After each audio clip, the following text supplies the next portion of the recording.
It's time for Twit This Week in Tech. We've got a great panel for you. Shoshana Weissman joins us from rstreet.org. Dan Patterson from CBS Radio News.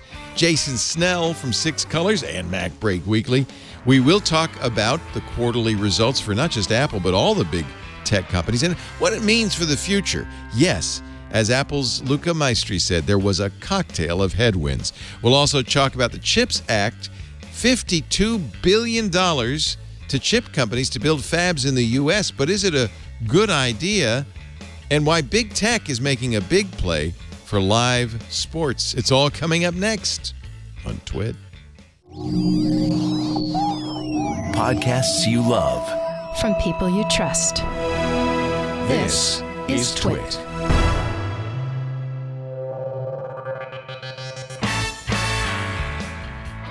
This is Twit, This Week in Tech, episode 886, recorded Sunday, July 31st, 2022. The barn has left the horse. This Week in Tech is brought to you by userway.org. Userway is the world's #1 accessibility solution, and it's committed to enabling the fundamental human right of digital accessibility for everyone. When you're ready to make your site compliant, deciding which solution to use is an easy choice to make. Go to userway.org/twit for 30% off Userway's AI-powered accessibility solution. And by Melissa. Poor data quality can cost organizations an average of $15 million every year. Make sure your customer contact data is up to date. Get started today with 1,000 records cleaned for free at melissa.com/twit. And by Collide. Collide is an endpoint security solution that uses the most powerful untapped resource in IT, end users. Visit collide.com/twit to learn more and activate a free 14-day trial today. No credit card required.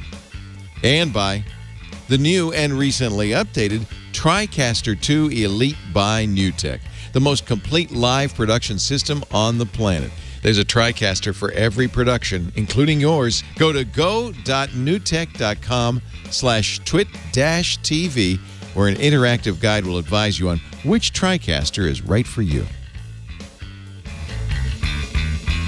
It's time for Twit This Week in Tech, the show where we cover the latest tech news. Yes, I'm back, baby. Thanks so much to Devendra Hardawar and Jason Howell, who filled in for the last 2 weeks, one while I was on a cruise, one while I was under the weather from COVID. But I'm back, I'm testing negative, and I'm ready to play. Let's welcome our panel of tech journalists. Jason Snell, who's here on Tuesdays. We thought because we've got Apple numbers, it'd be great to have Mr. Six Colors on. Hi, Jason. Good to see you. Welcome. Hi, Leo. It's good to be here yet again. I think I was scheduled for this before I became a regular on Mac Break Weekly, so it was weird, kind of like. But now I'm on every Tuesday, and I'm also here too. I love it here. I won't burn you out. I promise. But we love, of course, having you on all the time. And I thought it'd be a good chance for everybody who watches Twit to know that you are now a regular. Renee Ritchie, some people may know, took a job with YouTube as creator liaison, and YouTube won't let him do a podcast with us. But fortunately, Jason Snell is a great guy. Still working in my garage. Take that, YouTube. I love it. Oh, I love it. Also with us, longtime technology reporter at CBS News. He's got a new position. We'll talk about that in a second. Dan Patterson, great to see you. Great to be here. Yay. You are now editorial director at Cyber6Gill, which is a security firm. Yeah, a threat intelligence company. Ooh. It's editorial, so it's not marketing, which means I can do this and they won't be upset and CBS won't be upset. I'm leaving CBS, or I've left CBS, but I'll continue to contribute as a technology contributor there. Great. And write and report. And I'm also joined by my snoozy but potentially barky dog, Fred. Fred is a great name for a dog. Joined by the Snapchat hot dog, Shoshana Weissman is here. Hello, Shoshana. It's great to see you. First time on Twit. We had Shoshana on Twig a couple of weeks ago, and you were so wonderful. I said, let's get her back. She knows. She lives in a pineapple under D.C. Get it? Head of digital media at rstreet.org. She is a fabulous, fabulous, smart person. You could find her Medium at Senator Shoshana. What's with the senator? Are you a senator? No, when I was 14, I wanted to be one. And by the time all my stuff was verified, I just figured might as well keep it. I like it. So you've been Senator Shoshana since the age of 14. Yeah, long time nerd, like really like just born out of the womb with like a computer, you know? A wonk. You're a policy wonk. Yeah. That's exactly right. Well, it's great to have all three of you. It's really nice to come back to the show with a strong panel because, well, you've heard of brain fog? Yes, it is real. It is real. And so you'll forgive me. I've been getting, for some reason, I don't feel like I have it, but I've been getting dates wrong all week. So I said, silly things like the Lisa came out in 78 or 2001 A Space Odyssey was in the 70s. I knew better than that. The CHIPS Act has cleared Congress, which is a big deal for the tech sector. Still to be signed by the president. No reason to think he won't. This is $52 billion, among other things, $52 billion in funding for domestic semiconductor manufacturing. Some people have said this should have passed years ago. China has, in the meantime, kind of taken over for semiconductor manufacturing. But I noted that TSMC, the Taiwan Semiconductor Manufacturing Company, has already opened a plant in the U.S. Intel was waiting to break ground on its $20 billion fab in Arizona till this passed. So this is important, not only for competitiveness, but also for supply chain issues. Shoshana, you cover D.C. Do you cover these kinds of stories? A little bit. Some of my colleagues work on this kind of stuff. I do have concerns just anytime the government jumps in to make something more competitive, and it can sometimes displace private investment, which we don't want to discourage. But more than anything, even despite my concerns, I think it comes at a really good time, noting that, we'll get chips while there's an avocado shortage. Avocado excess. We have too many avocados. There have been some stories on it. I thought we had too few avocados. No, there's too many. Recently. Yeah, there's too many. So if any time to make this happen, it would be now. More chips is now a necessity. So, but actually kind of is an interesting point. They're putting the thumb on the scale, and government moves at a different pace than industry. The avocado shortage is a perfect example. The FDA inspectors were mad at Mexican avocado producers because they threatened some of the inspectors. So they cut off Mexican avocados, which caused a shortage. And then I guess what happened? Did they turn the faucet back on? Did you stump your panel? Sure. Are you? Do you think we are avocado experts? You seem to know what was going on in the avocado wars. All right. Well, anyway. So, I didn't know that avocados were supposed to be coming from my faucet. I'm going to talk to my utility commission about that. They try to take as much as they can. So I'm going to make sure that that's fixed.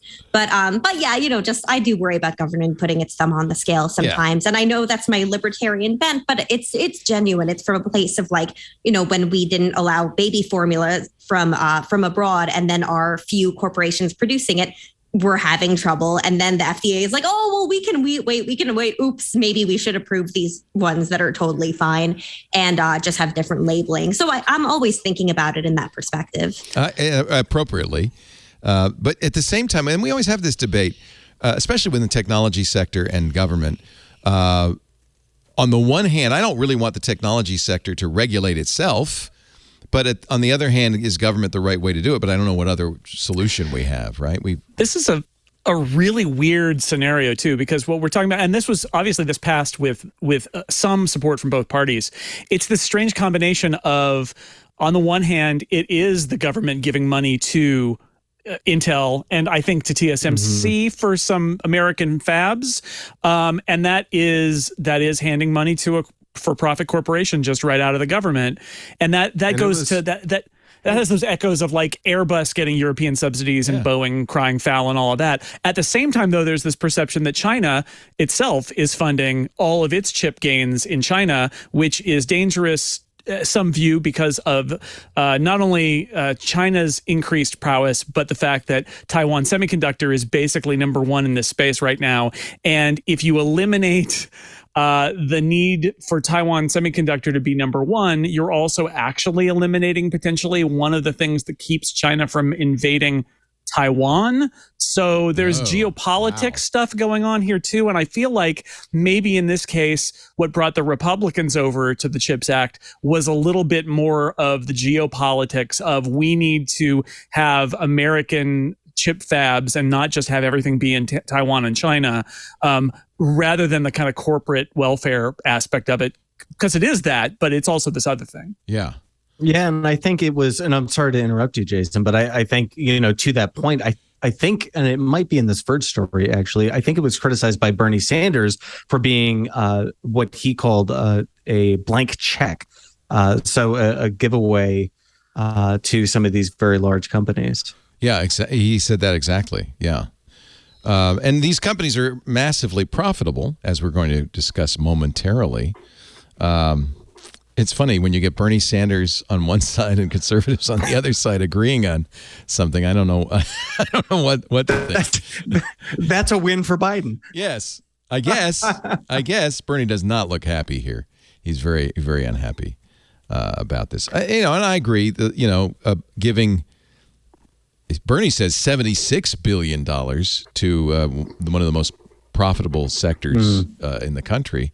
Does seem like a lot, but hey. It's also important for competitivity.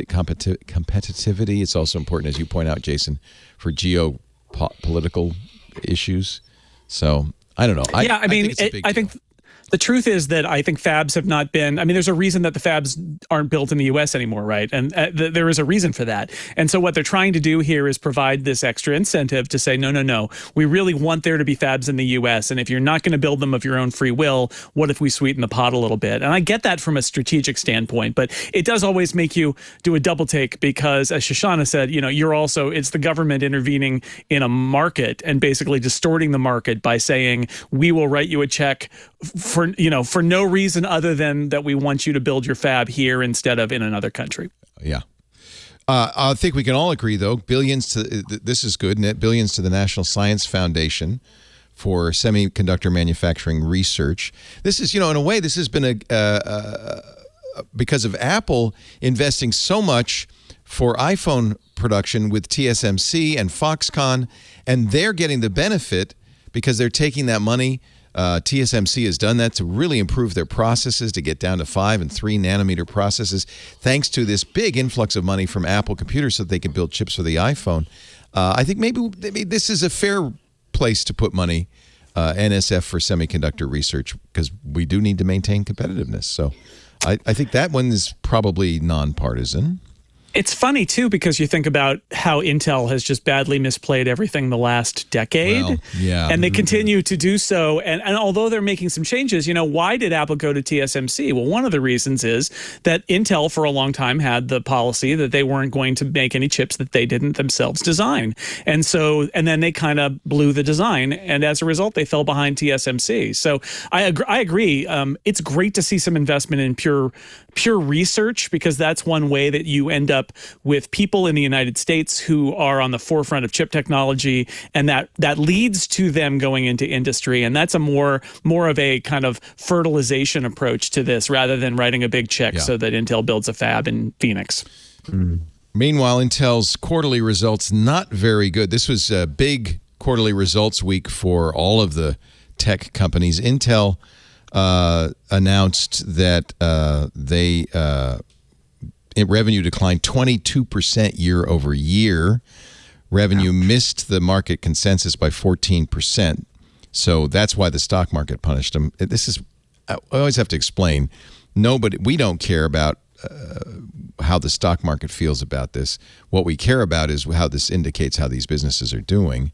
But the stock market thought they'd do better.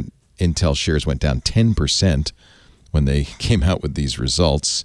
$454 million net loss compared with a net income of $5 billion in the quarter a year ago. That's a big shift. Intel not doing well at all. Gross margin down. Basically, Intel's suffering And now you got to really say, are we giving money to the wrong company? Intel, when it announced this, also announced that they were killing their Optane memory business, which I remember reporting 5 or 6 years ago. This being the future of memory, this, what do they call it? Tri-X stacked memory, super fast. It was being used not only for RAM, but for kind of RAM-based SSDs. It's going to cost them $559 million in excess inventory. They made too much, and they're writing it all off. So that's one of the reasons Intel didn't do very well. Wow. They stopped. Yeah, loving how much money we're giving them right now. I'm feeling real good about that. Yeah, that's good. Let's give them some billions of dollars. Make up for this poorly managed business that's going down the tubes. The 3D X-Point technology, I don't know if this is a slam on the technology or in Intel's management of it. They had stopped producing Optane storage products for client PCs. They sold their NAND business already to Hynix, SK Hynix.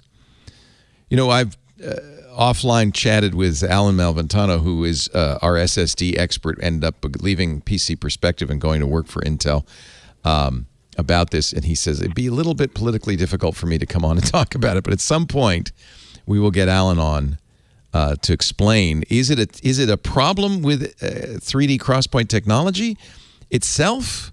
Or is it just mismanaged? A mismanaged business, Pat Gelsinger said the industry has shifted to something called CXL-based architectures, which I guess is preferable to XPoint. I don't know. They sold the fab to Texas Instruments, so they can't even make this stuff. But they're still stuck with hundreds of millions of dollars in inventory. Wow.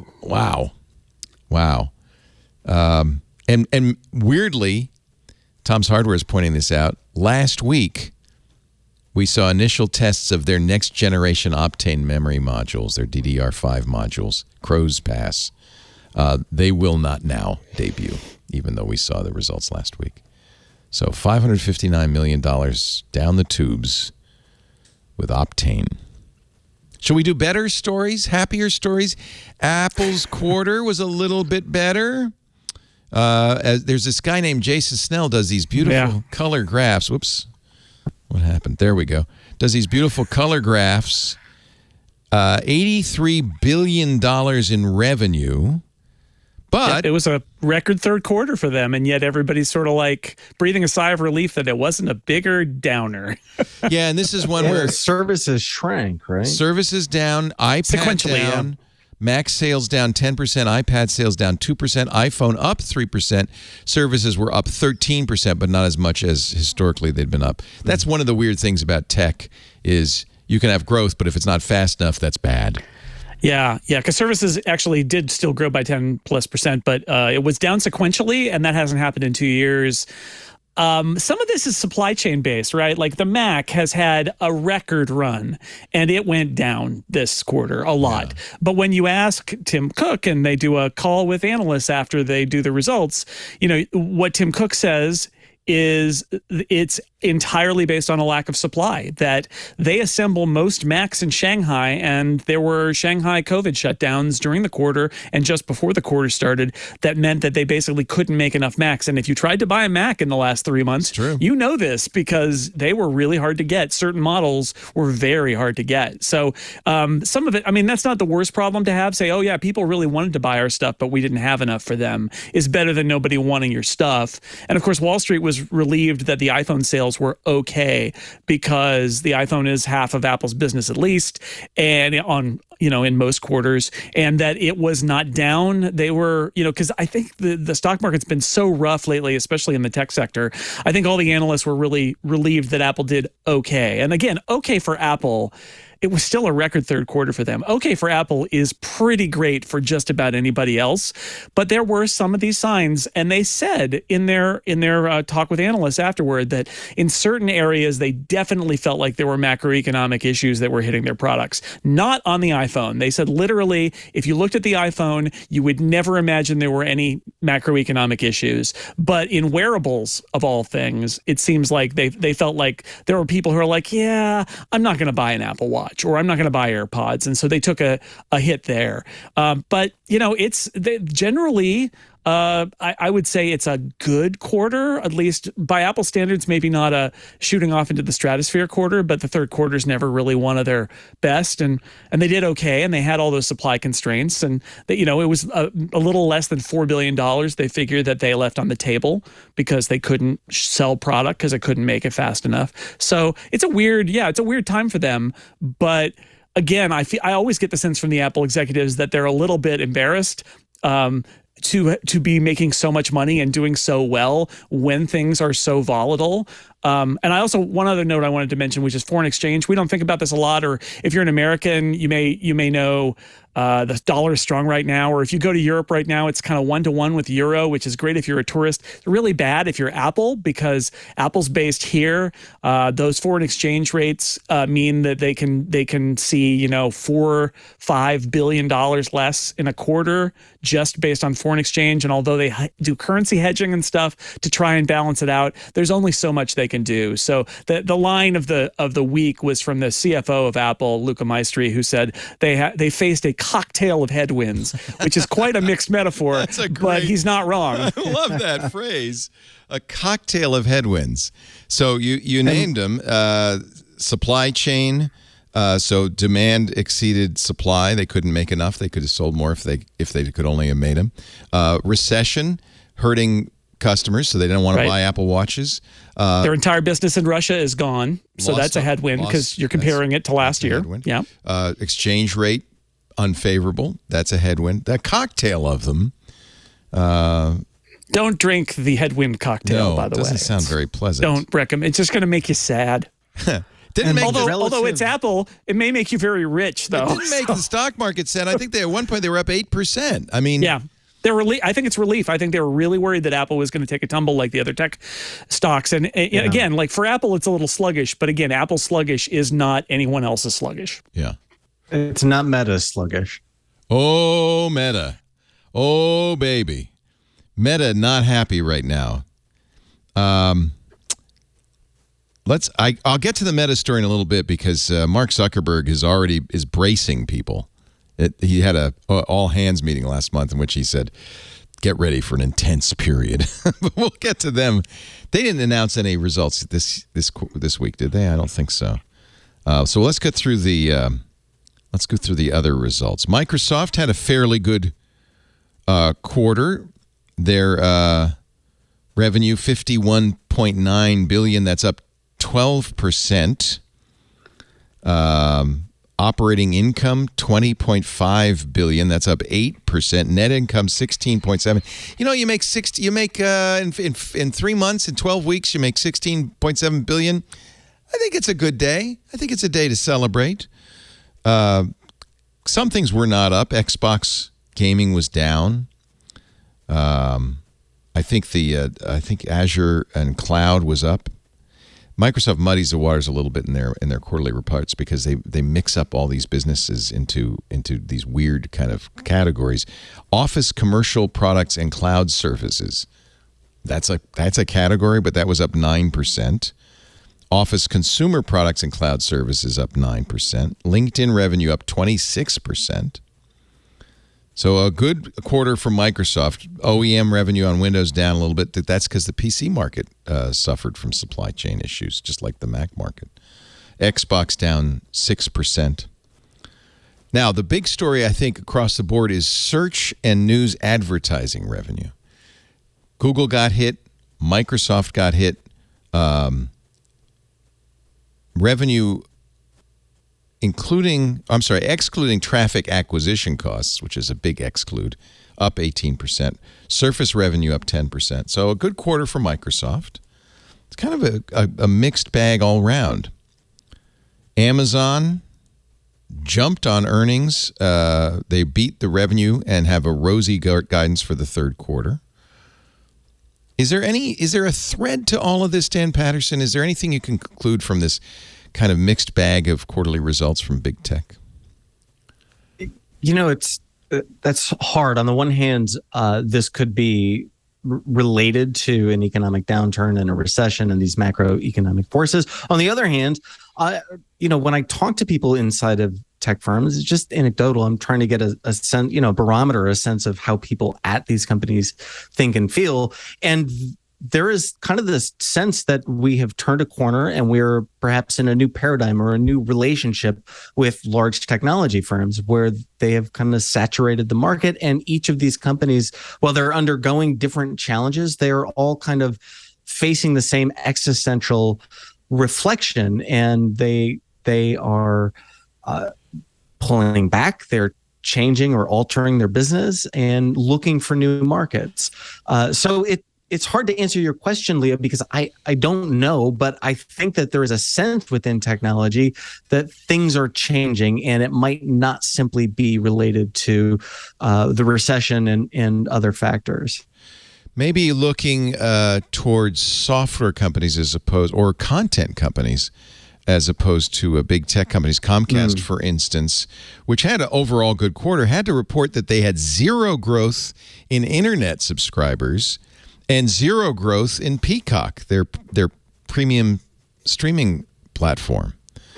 That's not good. Zero growth in ISP customers and Peacock. That's not good. Comcast owns a lot of other businesses, which probably propelled it in other directions. It's a rough time. Peacock, it's premium, right? They do a lot of giveaways, and they have an ad business on Peacock. So it's not quite as dire as that. But yeah, there is. Vulture did a poll recently of a bunch of industry people about streaming services, and Peacock was right down there by the bottom. And the question was like, can this, are they going to buy something else or merge with something else? Because Peacock is problematic. It's not terrible, and I think they did a good job with the Olympics, but yeah, they're not setting the world on fire, and clearly they're not selling premium subs. They may be getting viewership through the free or cheap version where they're doing ad sales and then they're making money on the ads, and maybe that works for them. But the premium level where people are shelling out money just so that they can watch Peacock stuff flat is tough. That's a real tough one. Yeah. And Joe in our chat room says acquisition. Acquisition? Just a hunch that they might try to goose some of those numbers through acquisition. Yeah, interesting. Just a hunch. There have been rumors floating around that Apple might buy Netflix. Tim Jobs at the quarterly analysts call was talking a little bit about their... Steve Cook, please. Did I call it Tim Jobs? Did I call him that? Yeah, you did. I meant Tim Apple. It's fine. That's brain fog. Yeah. Was saying something like, we're not against acquisitions, but we want to make sure they can be folded in. But there have been rumors that they might buy a troubled Netflix. Yeah, he was less down on purchases than he's been in a while, and that doesn't necessarily mean anything, but it makes you wonder. Everybody who is an expert in the streaming biz, and here's my plug for my podcast Downstream, where I talk to Julia Alexander about this because she's an expert every other week. Everybody expects more consolidation. It's going to happen. Apple's got money to spend, whether they want to do stuff like buy somebody outright or whether they'd rather spend that money on like sports rights and stuff like that, because they've done some of those deals and they're more in the works, is unclear. But it's hard to imagine in the long run that Peacock and Paramount Plus and HBO Max, right? Like all of them are just going to be there all on their own. They feel like they're all in play, don't they? Yeah. Yeah, I think that's a really good point. And I think that a lot of companies have kind of forgotten how to do the subscription model, like not even just in this kind of stuff, but I forgot it might have been BMW that's now having like a subscription they for charge heated for seats. Heated seats, yeah. It's nuts, but all that kind of stuff, I think they're reinventing the wheel and doing it poorly in a lot of cases, and that maybe companies who kind of know this stuff a little bit better, have done this stuff for longer, or just have a better handle on it, might be likely to acquire. But then you get into like the FTC stuff and the antitrust stuff, and like, oh, well, if they acquire anything, then they're a big evil company. So I think there's some competing forces at play. But I do think a lot of the struggles kind of stem from people forgetting how subscription can work, how it's likely to work, and that like I have Netflix and Hulu, and I'm not going to go for Paramount. I get Disney just so I can watch The Simpsons, but it would be great if I could just subscribe to The Simpsons or, something like that. People are, I think, kind of just the reinvention of the wheel is going to get old, just like the shiny object era of social media got old in that same way. Do you think that people are rebelling against the nickel and dime monthly fees, having $27 charges every month? I always thought that might be a problem. And yet people like you, Shoshana, are kind of, saying, well, I'm used to it. I have to make a decision about how many I have. But that's not the end of the world. Yeah, I don't think it's going to get people to, to just completely stop all kind of stuff like that. But I think you might see people be like, all right, I'm not really using this. So that comes off. And that's kind of where the subscription model suffers. But you know how they're trying to solve that is with exclusives, right? You even said it. I subscribe to, Disney for The Simpsons. That's what people do, or describe for The Mandalorian or for Marvel, and that's what Netflix tried to do. They've been struggling a little bit lately because they haven't had that tentpole property. Stranger Things didn't drive a lot of subscriptions. Yeah, I think it's a real challenge because you can churn. It's really hard to churn your cellular or your cable company or whatever, right? It's hard because there's you got to get new hardware in and streams, isn't it? It's so easy to churn streaming, and I talk to people who say, well, I'm gonna keep 3 at a time, but I'm gonna rotate through them. And then the idea there is if it's this is actually one reason why you're gonna see a lot more streaming deals for live sports, because what you can't do with live sports is say I'm gonna wait for the whole season to end and then I'm gonna binge it, right? Like you can't do that with I'm gonna wait for the baseball season to end and then I'm going to watch all 162 games right at once. You have to be there for the whole season, right? Or for the whole NFL season. But for these others, I think that's what's happening is instead of it being, I'm going to just pick 3 and those are going to be my ride or die streaming services, it's going to be more like the live action Star Trek just ended on Paramount Plus. And I heard from a lot of people who said, okay, well, I'm dropping off of that and I'm going to go on Disney Plus and get caught up now with Moon Knight and Ms. Marvel and, get ready for the new Star Wars show, and that's their strategy is just kind of picking and choosing, and it's so easy to churn through those streaming services. It makes me wonder if one of the forefronts of streaming in the next few years is going to be some big discounts if you lock in for a year. I mean, they're experimenting with that now, but I wonder that, don't they? If they're gonna push that even more, because I've done that. I've done a couple of year-long deals, and there does come that moment where you're like, well, should I cancel this? Oh, I've got it for another 7 months, so it doesn't matter. And that's kind of brilliant if you're the streaming service. That would be a good, especially as consumers are more budget conscious. Wouldn't that be a good startup? You set it up so that it and then you say, start this in June, end it in July, start this in August, and you just have all your streaming services. To churn valet. Yeah, churn valet. It's good. Good name. I like it. Go register. I'll do it. Yeah. It'll be in my smart hat. It'll be one of my startups. Churnvalet.com. Let's talk about sports. We're going to take a break, and when we come back, big tech is coming in, and I have to say, I think the broadcasters, the satellite guys, they're all a little bit perturbed because here come the big pocketbooks going after live sports. That's coming up next. Great panel. Great to have you, Dan Patterson. Congratulations on the new gig. Still a contributor at CBS News, but now editorial director at cyber6gill.com. Always great to see you. Great to be here. A new face on the Twit Roundtable, but always a welcome one, Shoshana Weissman. She's head of digital media at rstreet.org. Good to see you and your Snapchat hot dogs. They're coming to take over, They look like they're marching. Ideally. I mean, I think they would have good leadership. They're not particularly partisan, and I think we need partisans. Is that an official R Street policy? We want the Snapchat hot dogs to run in 2024. Yeah, I mean, we're a C3, so we're not allowed to be political, but we do support the Snapchat hot dog in all its forms. So if he runs, we'll be there to help, but not overtly. And Jason Snell from Six Colors, instead of Snapchat hot dogs, he's got old vintage Macs about to take over. I do. They all work. They all work. I see the Lamp Mac, the Mac Pro Plus, or Mac original Mac, maybe even the Bondi Blue iMac, and Apple IIc, and the Cube. Yep. Somebody called me on the radio show and said, so should I buy a bunch of PC Juniors? Because they're good. I see that the Apple ones are selling by auction for hundreds of $1,000s. I had to give him the bad news. No. No, don't do it. That'd be like buying a lot of number one Todd McFarlane comic books from the 90s. Seemed like a good investment at the time. Seemed like a good idea. Not a good investment. Not a good idea. I told him there is a direct correlation between the number of items manufactured and the value of the items down the road. And I think there are just far too many PC Juniors gathering dust in closets all over the world to make them worth anything at all.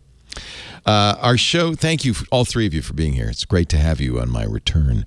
And again, thanks to Jason Howell, who jumped in at the last moment last week, because that was a sudden discovery, and also to Devinder Hardawar from Engadget a couple of weeks ago.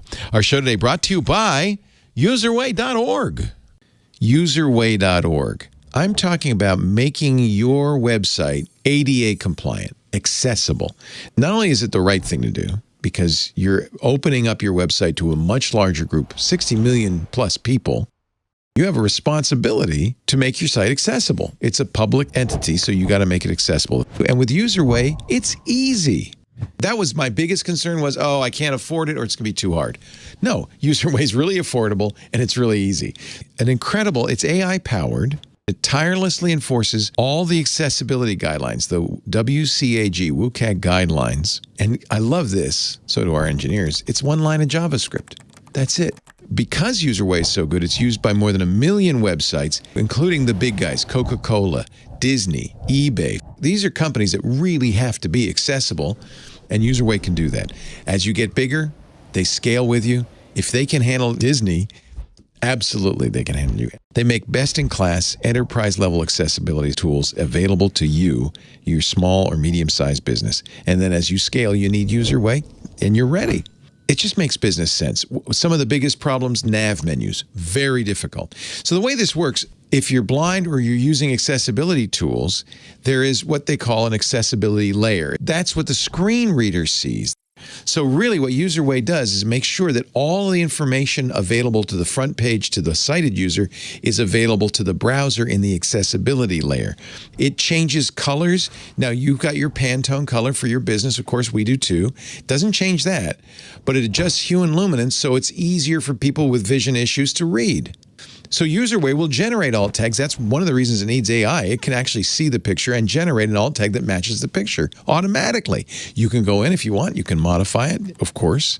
It fixes violations like vague links, fixes broken links, makes sure that your website uses accessible colors, and you'll get a detailed report of all the violations that were fixed on your website so you know exactly what it did. Plus, you can work with it. UserWay integrates seamlessly with your site builder software. Let UserWay help your business meet its compliance goals, improve the experience for your users. UserWay can make any website fully accessible, ADA compliant, and everyone who visits can browse seamlessly, customize it to fit their needs. It's a great way to show your brand's commitment to the millions of people with disabilities. It's the right thing to do.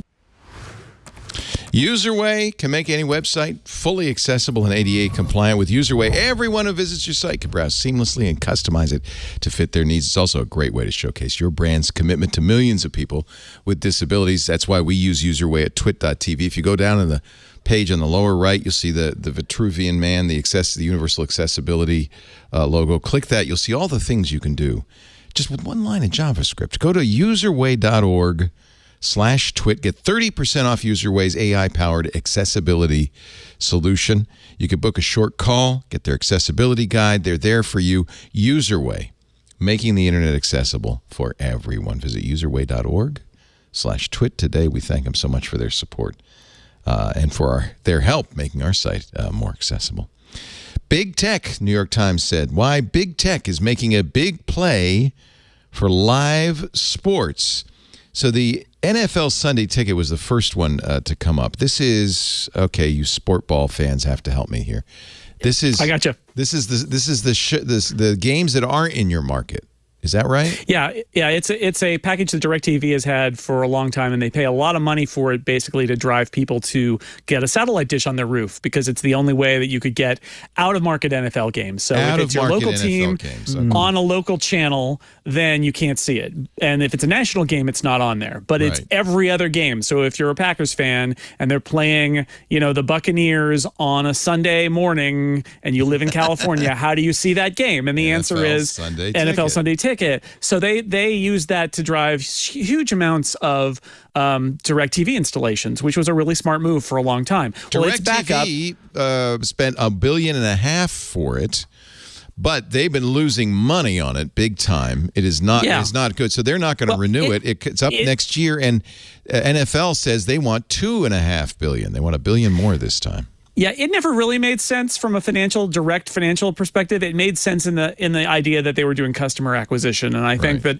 it's kind of gone by the wayside. So guess what? The NFL, rather than doing what they could do, which is a direct-to-consumer product, which they actually launched, or they announced last week, called NFL Plus, which is kind of not that interesting because it's only on phones. It's basically what Verizon and T-Mobile used to offer. This is so frustrating because I want to watch the games, right? And I've got it on my phone, but I can't put it on my big screen TV. Right. I don't understand. So they carved this little part out of the Sunday Ticket deal, which was this mobile-only thing. And that's NFL Plus now. They took it in-house. So they're doing that because then that doesn't undermine whoever's going to buy a Sunday Ticket. Yeah, exactly right. It would literally be Sunday Ticket if it didn't have that limitation to it. So, but they're starting that. But you ask yourself the question, why? There's been rumors you might be able to Chromecast it. You might be able to AirPlay it to your big screen TV. I'm sure there are workarounds. I mean, there are also workarounds where you change your DNS and you can get NFL Plus to show everything because it's their international product as well. But people We're not here to talk about that. I have friends who've done that. Remember that silly, it's lasted about 6 months startup where you had vertical video that was Hollywood's idea of Quibi. TikTok, remember? Yeah. And that was the flaw with Quibi. You couldn't put it on your screen. Right.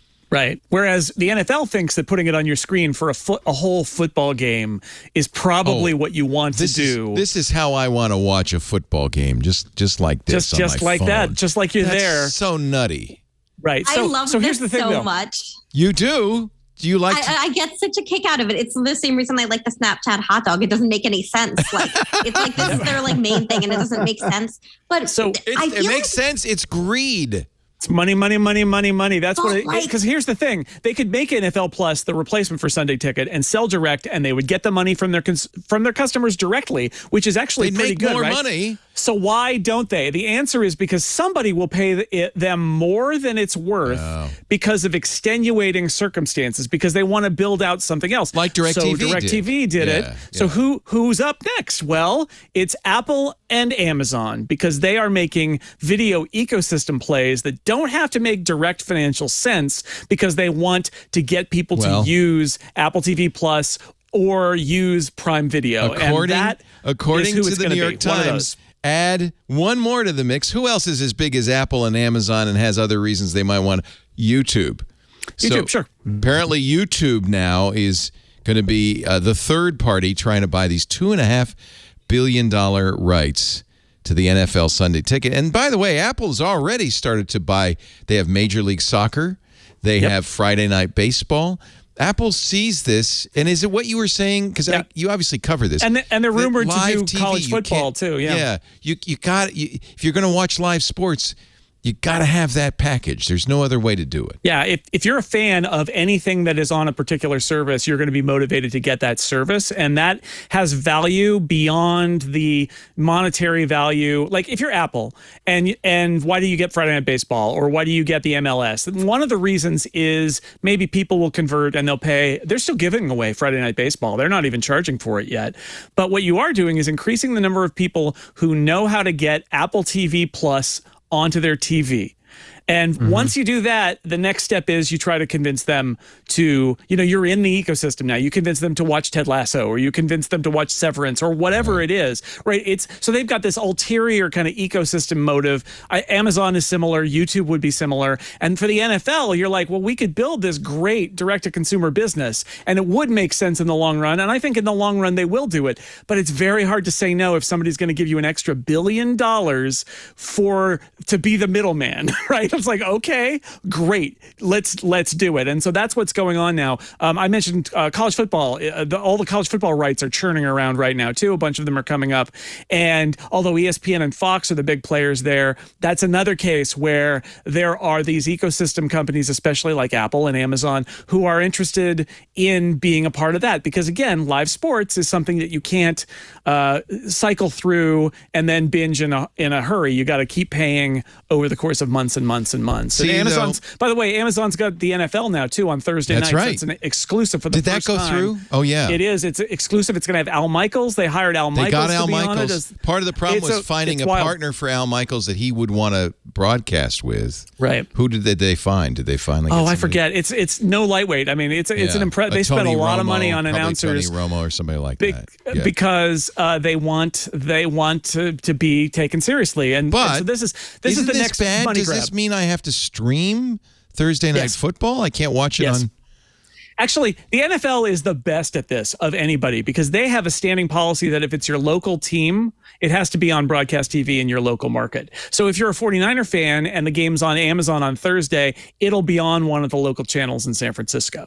If you're out of that market, you will need to watch it on Amazon Prime Video. And there it is, Kirk Herbstreit. It's Kirk Herbstreit. Yeah. Wow. Oh, the Kirk Herbstreit? Well, now he is well known in college football circles. I don't know in NFL circles, but he's not a random dude. He's Romo a semi-not random dude. Yeah, sounds like a random dude. I'm wondering, sports ball. I'm not. It's random to me. And Thursday night last season was on two different places, so it was very confusing. They simulcast it, right? Because they didn't want to fully commit to being on streaming, but they are now. So this is just, it's huge for gold rush for Kirk Herbstreit fans, I think. It's pretty big.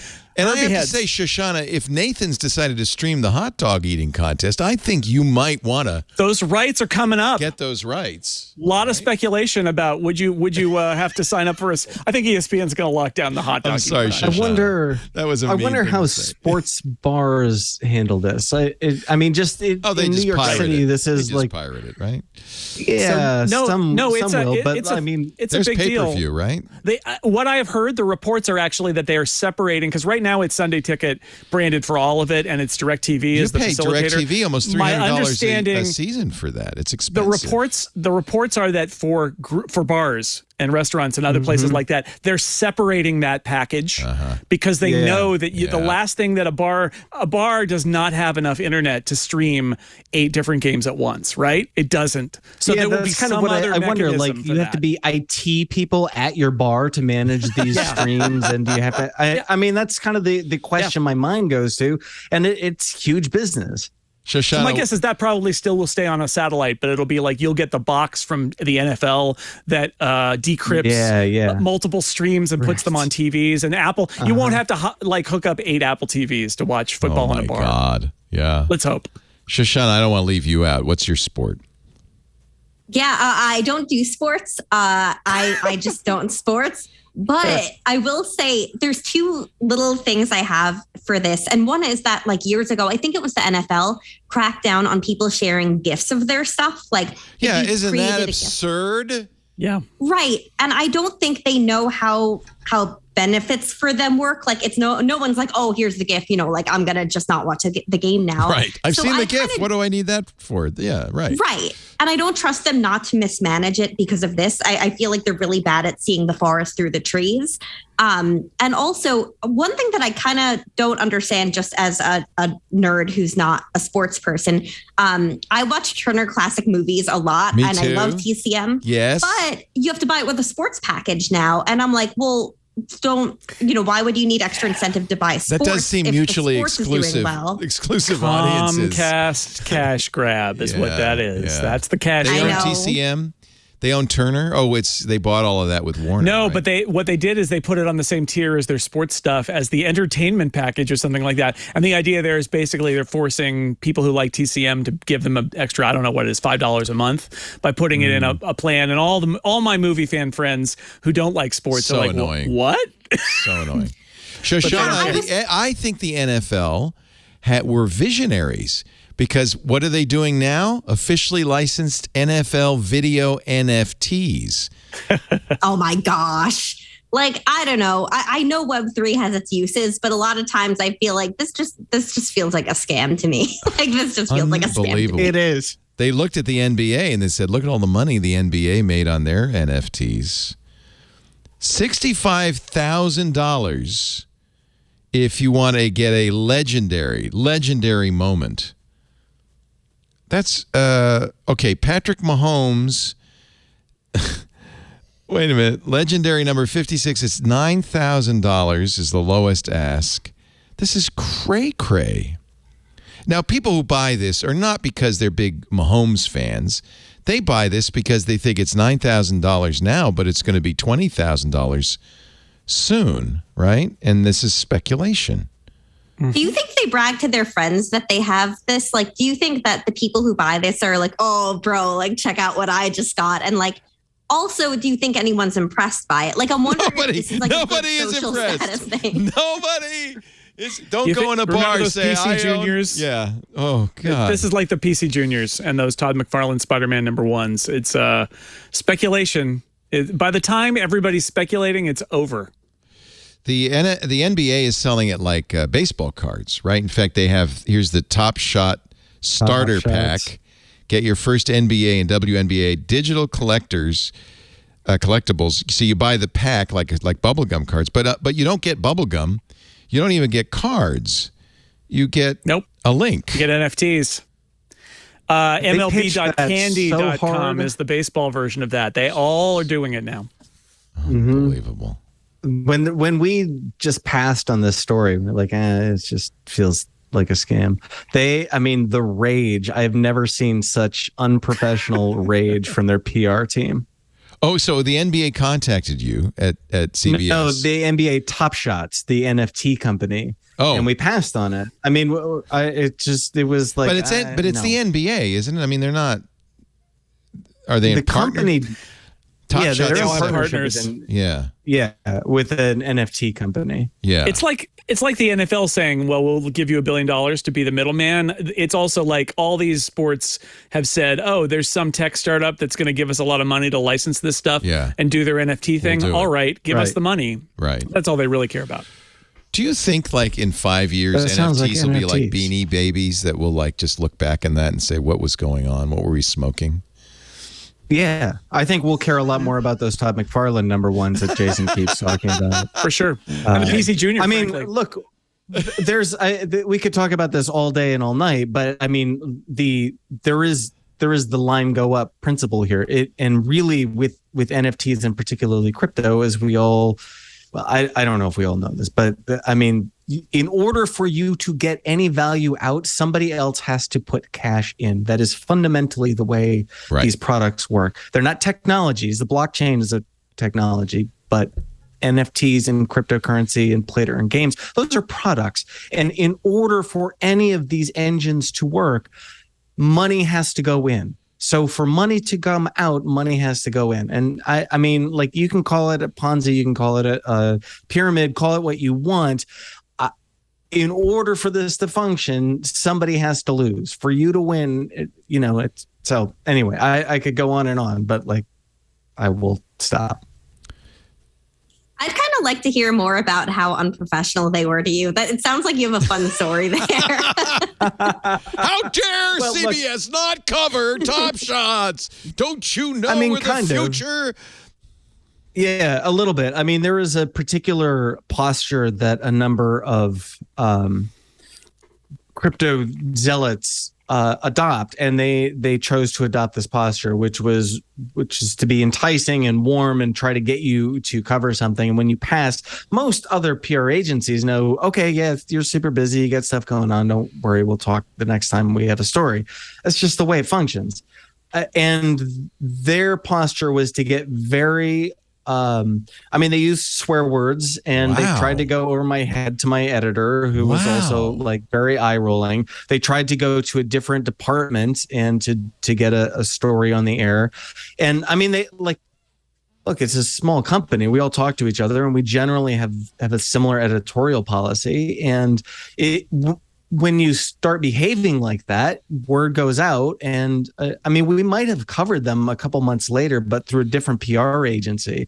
It was just a very aggressive posture, and it was one that is not unfamiliar. If you've covered the crypto space, I think any reporter who's covered the crypto space has probably encountered PR agencies that only rep crypto and behave like this. I don't think it's a coincidence. It's also the same behavior groomers and abusers use. They love bomb you until you reject them, and then they scream and if you're unlucky, hurt you. And boy, I hadn't thought of it like that, but it was really like love bombing and then getting very upset when you don't cover them the way they expect to be covered. It's the same mentality, if you ask me. The more I see and hear about NFTs and Web3, the less I like it. I keep trying to take the point of view, it's an interesting technology, there may be something in it, but boy, the people involved do not impress. It's like microdosing.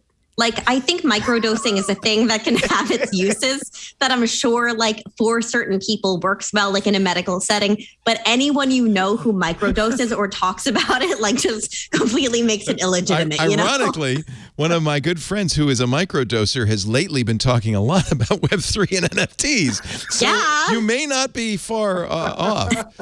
I'm speaking a little out of school, but we had a company come to us that was doing ketamine. And they wanted to do ads. And I said, I'm not going to do ads for ketamine. And they got very upset. Like, well, why wouldn't you? Well, because it's not legal in most states. Why do you mean, why wouldn't I? There's something going on, isn't there? And I think back to the Super Bowl. Remember that Larry David ad where, was it FTX or it was one of the Binance? It was one of the crypto companies.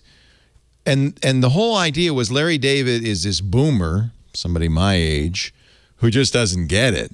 And he didn't like the wheel, and he didn't like toilets, and he doesn't like Bitcoin. They don't get it.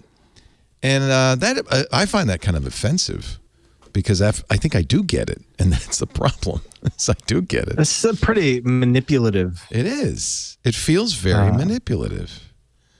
I think I'd never put two and two together until you said that now. But that's what scammers always do. I mean, that's essentially it, right? That's what QAnon did too. I mean, they would use those exact same tactics, love bomb you and then try to entice you. And when you wouldn't get into it, they'd like storm the Capitol. Yeah. But there you go. Haven't we all? Who hasn't, after all? Wow. Okay. Let's see. Earnings. Spotify. 188 million premium users. That's good.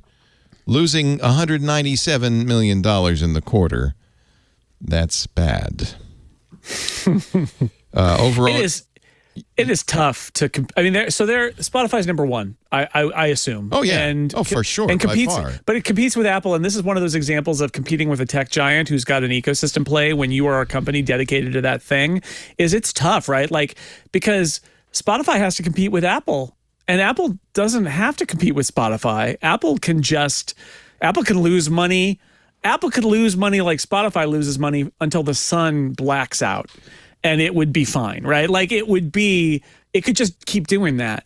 And it strikes me that Spotify has to make a business at this, and bless them, because, they are an independent business and this is what they're doing. But it just, every time I see this, I think how rough it must be to have your closest competition be a company that is a minor cog in a tech giant, and that that you have to prove something to your investors. And, does Apple Music get called up? They don't even reveal Apple Music stats. They just don't care. And Spotify has to do this every quarter and go through this rigmarole. It's a tough business. Really related to that streaming story, which is it's hard for people who compete based on revenue from subscribers to compete with people who don't care, Well, Netflix and HBO Max and all of those are entertainment companies, right? And then Apple and Amazon are not playing that game at all. They just are not playing. It's a totally different game. The money is different. The reasons are different. I don't know what you do about that. Yeah. I mean, you can't regulate that, but it does feel unfair. It feels like an uneven playing field. Yeah, it's a tough one. I mean, you could make arguments about like, well, if various mergers had not been approved and all that, but like Apple just, I mean, I guess they bought Beats, so that technically they could have said, well, no, you can't buy Beats, but they would have just made Apple Music anyway. I've always thought Google shouldn't have been allowed to do YouTube, that Apple shouldn't be allowed. In other words, Apple shouldn't be a content company. It should be a hardware company that makes software too, maybe, but not a content company. YouTube should be a search company, not a content company. If you had those more clearly delineated lines, Amazon should be an online retailer, not a streaming service. And it's because those lines are blurred that you get them competing. I guess there is an antitrust idea here, a doctrine here, that's what happens. When companies get really big, they get a monopoly in one area, they can become too powerful so that when they enter other areas, you can't compete against them. And I guess in a way, that's exactly what's happening, isn't it? I mean, it's the cart has left the barn has left the horse has left the cart or whatever. But I mean, there's no horse, there's no cart, there's no barn. It's over. Go ahead, Shoshana. So I just push back because I don't think Google's gotten into the horse game yet. They might at some point, but when they got into the social media game, they didn't do so great with Google Plus. Yeah, and I think you have to allow that to happen. I also do worry about companies that wouldn't want to start if they can't be acquired, because with regulatory cliffs, you reach a certain point and sometimes you don't want the scrutiny on you, or you don't want to have to handle the scrutiny, or whether regulatory or otherwise. And being why couldn't they just be a business? Why do they have to have an exit? I don't know. The kind of regulations I've seen that kick in at certain levels, I'm sympathetic to that. Like, if you compliance get really sucks. So big that it's just too hard to do business without being absorbed by a bigger company. Yeah, and I think we should make sure that regulatory environment doesn't encourage that it doesn't, encourage acquisition where it shouldn't have to. But so far as it exists this way, but also I think these companies can fail on their own. There's a lot of companies that are great at something and think they'll be great at everything, and then they suck, or even. But here's the difference, Shoshana. Yeah, they can survive that failure in a way that a company like Spotify cannot. If Google failed in social, big deal. If Apple failed in streaming, big deal.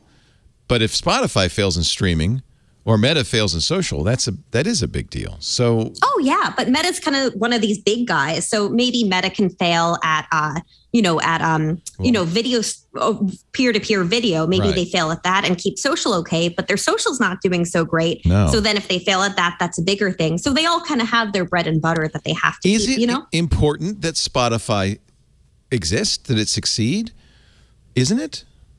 Don't they provide competition? No more than any other company, in my view. Laws should support competition, but not specific competitors. So as long as there's competitors, there's ability for people to jump in. There's, real opportunity. It's fine. I know I'm like on the outskirts. I do Pandora still. I just don't want to have to switch over all my stuff to Spotify. That's or a perfect example. Service. Pandora crushed by the record companies. Absolutely crushed.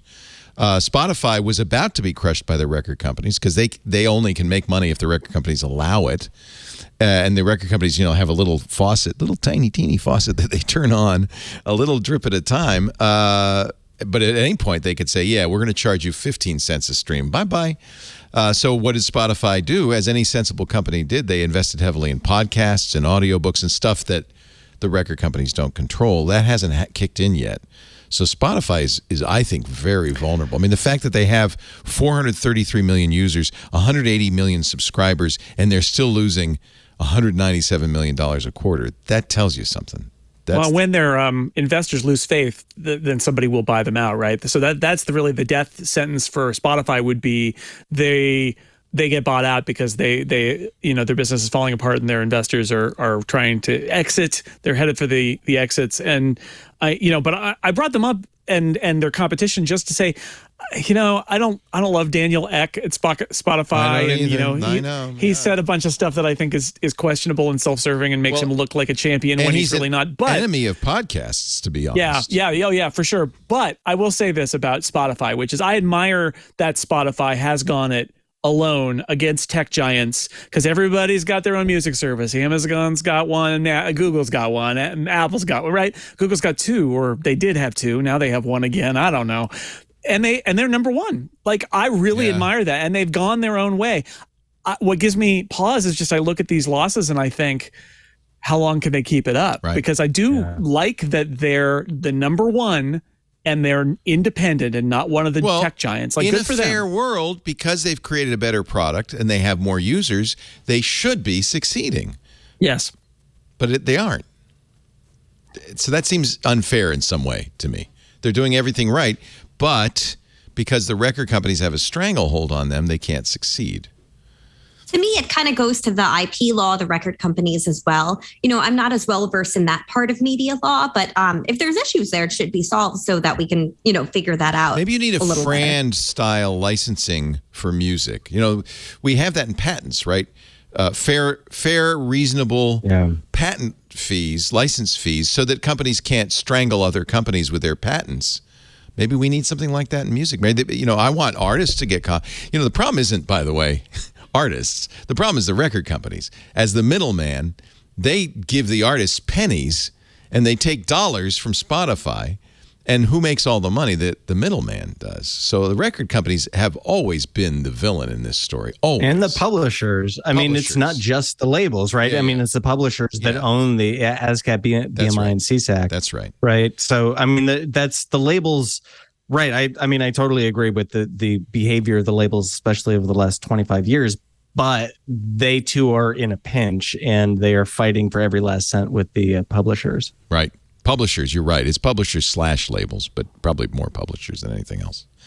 Even though on like Instagram, you'll see people will have like background music for a video and then it'll get removed, because for some reason there's an understanding. Oh, it happens to us all the time on YouTube. Yeah, you get it. And it's not like people are going to be like, oh man, let me tune into this podcast halfway through to listen to a quarter of a song. Right. Now I don't need the song. Like, if I play 10 seconds of a song, YouTube immediately will either ding me or often take it down.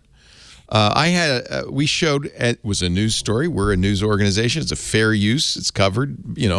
When the Queen celebrated her Jubilee, we showed that very cute video of Paddington the Bear having tea with Queen Elizabeth as part of that. The Paddington the Bear people took down that podcast, and it's still down. It'll never be back up. And I don't think I undermined the rights of Paddington the Bear. If anything, I made people like Paddington more, right? Oh, that's nuts. It's like the NFL gift thing, the same idea. You're actually doing promotion for them. And they're like, oh, no, not free promotion. It's like when you go to a museum and they say, whatever you do, no Instagram pictures. It's like, dude, you should be so lucky that some influencer would decide that this is the perfect place for an Insta, because that would draw millions. All right. Let's take a little. Oh, one more Spotify story. Despite the fact they're losing all that money, they shelled out a lot of money to take over the podcast industry. $295 million for 4 companies: Findaway, Podsights, Chartable, and Sonantic. This is part of their quarterly earnings. They paid 83 million euros in cash for Podsights and Chartable. Why? Those are the companies, we use both of them, that help podcasters monetize by telling advertisers how well their ads are working. Now Spotify owns them. In fact, Chartable immediately shut down. We were using Chartable, and it kind of put us in a bit bad position. Podsights still is open, but only as long as Spotify decides not to squeeze the non-Spotify podcast market. Sonantic is an interesting thing. It's the AI voice platform used to simulate Val Kilmer's voice in the recent Top Gun sequel. That's $91 million. And then $117 million for Findaway, which is a digital audiobook distributor. So all this money is being spent essentially to give them a new business. Don't forget that every minute that you're listening to a podcast on Spotify, they're not paying royalties to a music publisher. Exactly. They're brilliant. They're brilliant. They also bought I think the best podcast platform, Anchor.fm. I thought I've always recommended that. That's great. Yeah, I don't like them swallowing the podcast industry whole, but I do. I do kind of admire it because it is smart. Oh, I understand why they're doing it. It's good for them. Yeah. The problem is the idea of an RSS delivered audio feed, which isn't, doesn't require any particular player, doesn't spy on you, is going to be eliminated because everybody will have to listen to their podcast on Spotify. And, of course, they know exactly what you're listening to, when you're listening to it, where you're listening to it, who you are, how much you spend, what your credit card numbers are, all that stuff. And advertisers love it, but it's not so good for the rest of us. That's all right. Actually, I'm ready to Leo, retire. I have a question for you, though. Do you mind the acquisition there? Like, do you get the same, like, oh, crap, they're like absorbing stuff as you do when it's a larger tech company absorbing stuff?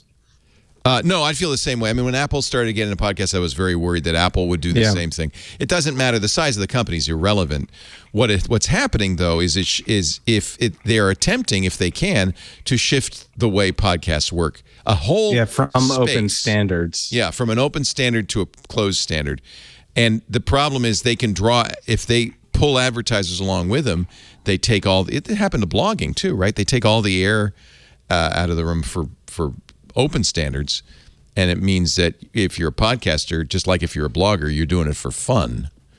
And the very few companies, sorry to interrupt, but the very few companies, there were 2 companies that monitored the statistics, the data in podcasts, and for Spotify to do, they bought both of them. Sorry, my dog Fred has very strong feelings about He's this. He's not happy either, and I don't blame him. Right, he's not happy one bit. He's Fred's all mad. about open standards. Yeah. He likes RSS, OPML, and open standards because it's better for everyone. Let me make sure Fred's okay.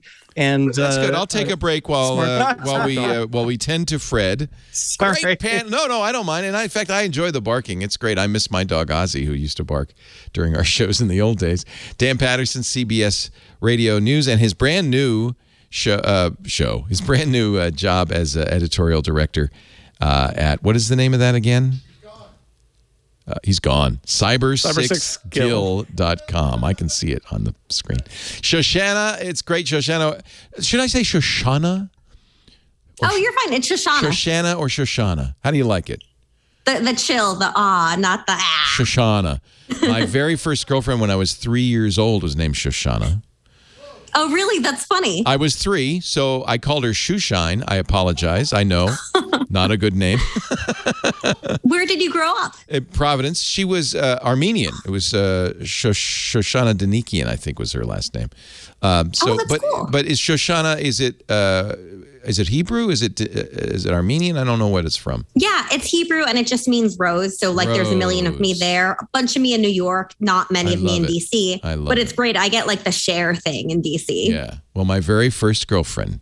So I have a little thing for Shoshanas. That's the way it is. It's great to have you. Always a pleasure. You're so much fun, and I love getting somebody with a more libertarian conservative viewpoint on.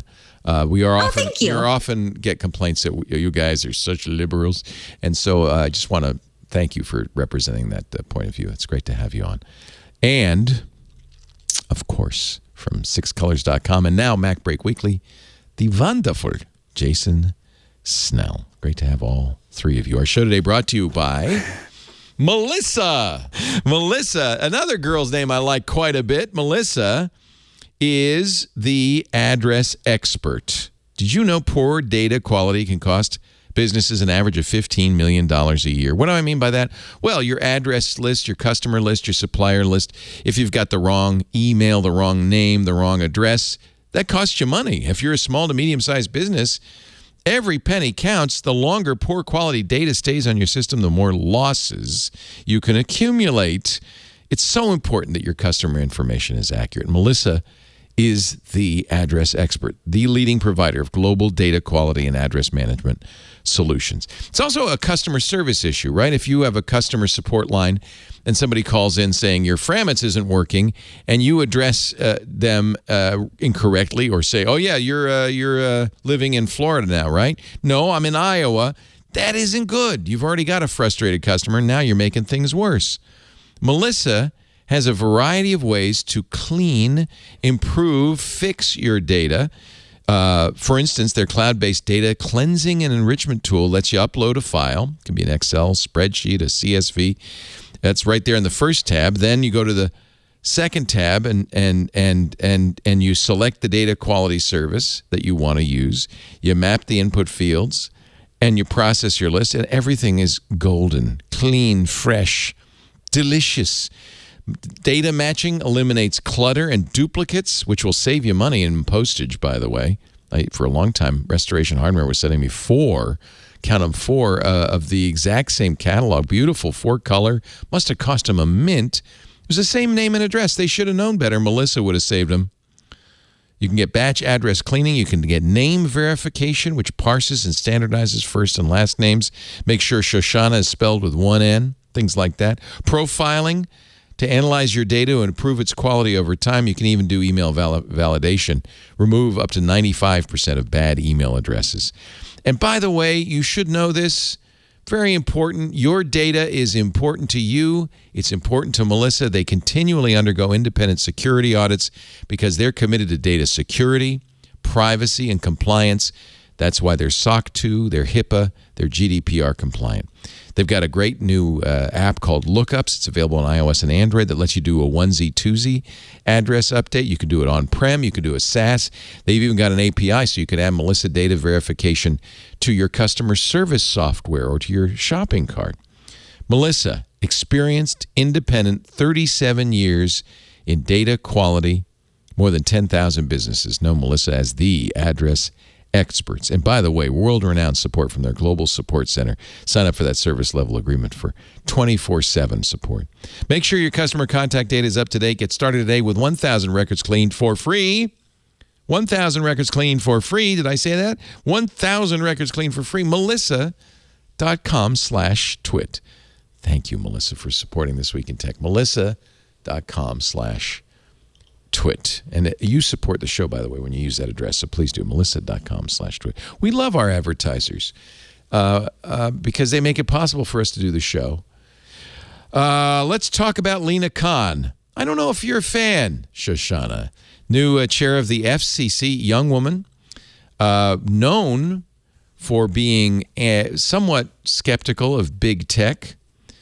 FTC staff said, yeah, we're not going to get involved in Meta's acquisition of Within, which is a VR fitness app.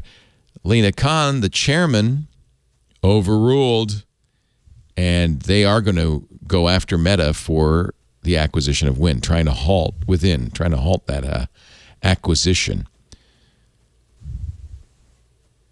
What do we think? I'll start. I heard that the barn and the horse had already left, Leo. Yeah, maybe. But I like seeing an FTC that is, I like seeing a little more scrutiny on these acquisitions. The barn has left the horse on Instagram and Facebook, right?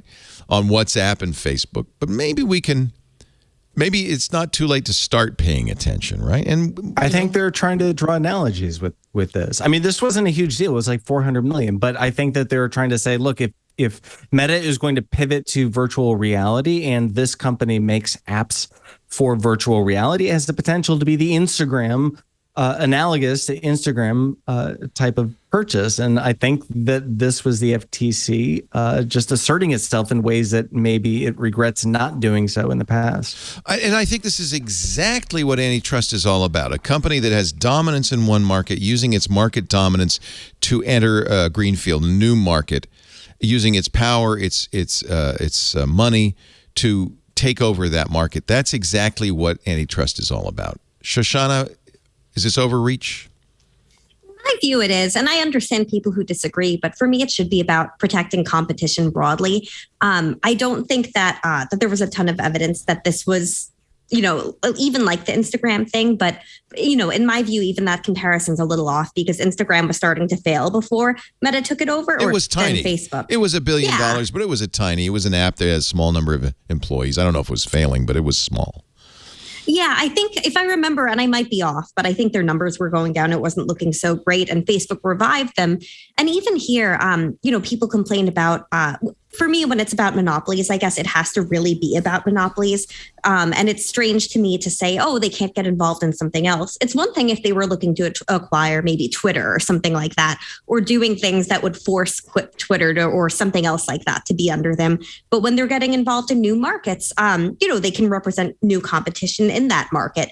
So I don't really have an issue with it. But one thing also, just from a governance standpoint, it worries me that, she was going against internal FTC people. She wasn't really on the same page with her staff. And I think that's really important for leadership of any agency to kind of act as one. That's a little troubling. I agree. Staff, though, has been accused, they dropped the Google prosecution. They've been accused of being a little lenient. And of course, she's been accused of being over aggressive. So maybe there's a happy medium. Just to make this clear, Within does Supernatural, which is a very popular VR app. It's the first killer app potentially for VR. Like it is a huge success on Meta's platforms. It's a VR exercise app. They know how well it does. They know exactly how. Meta has a competing app called Beat Saber.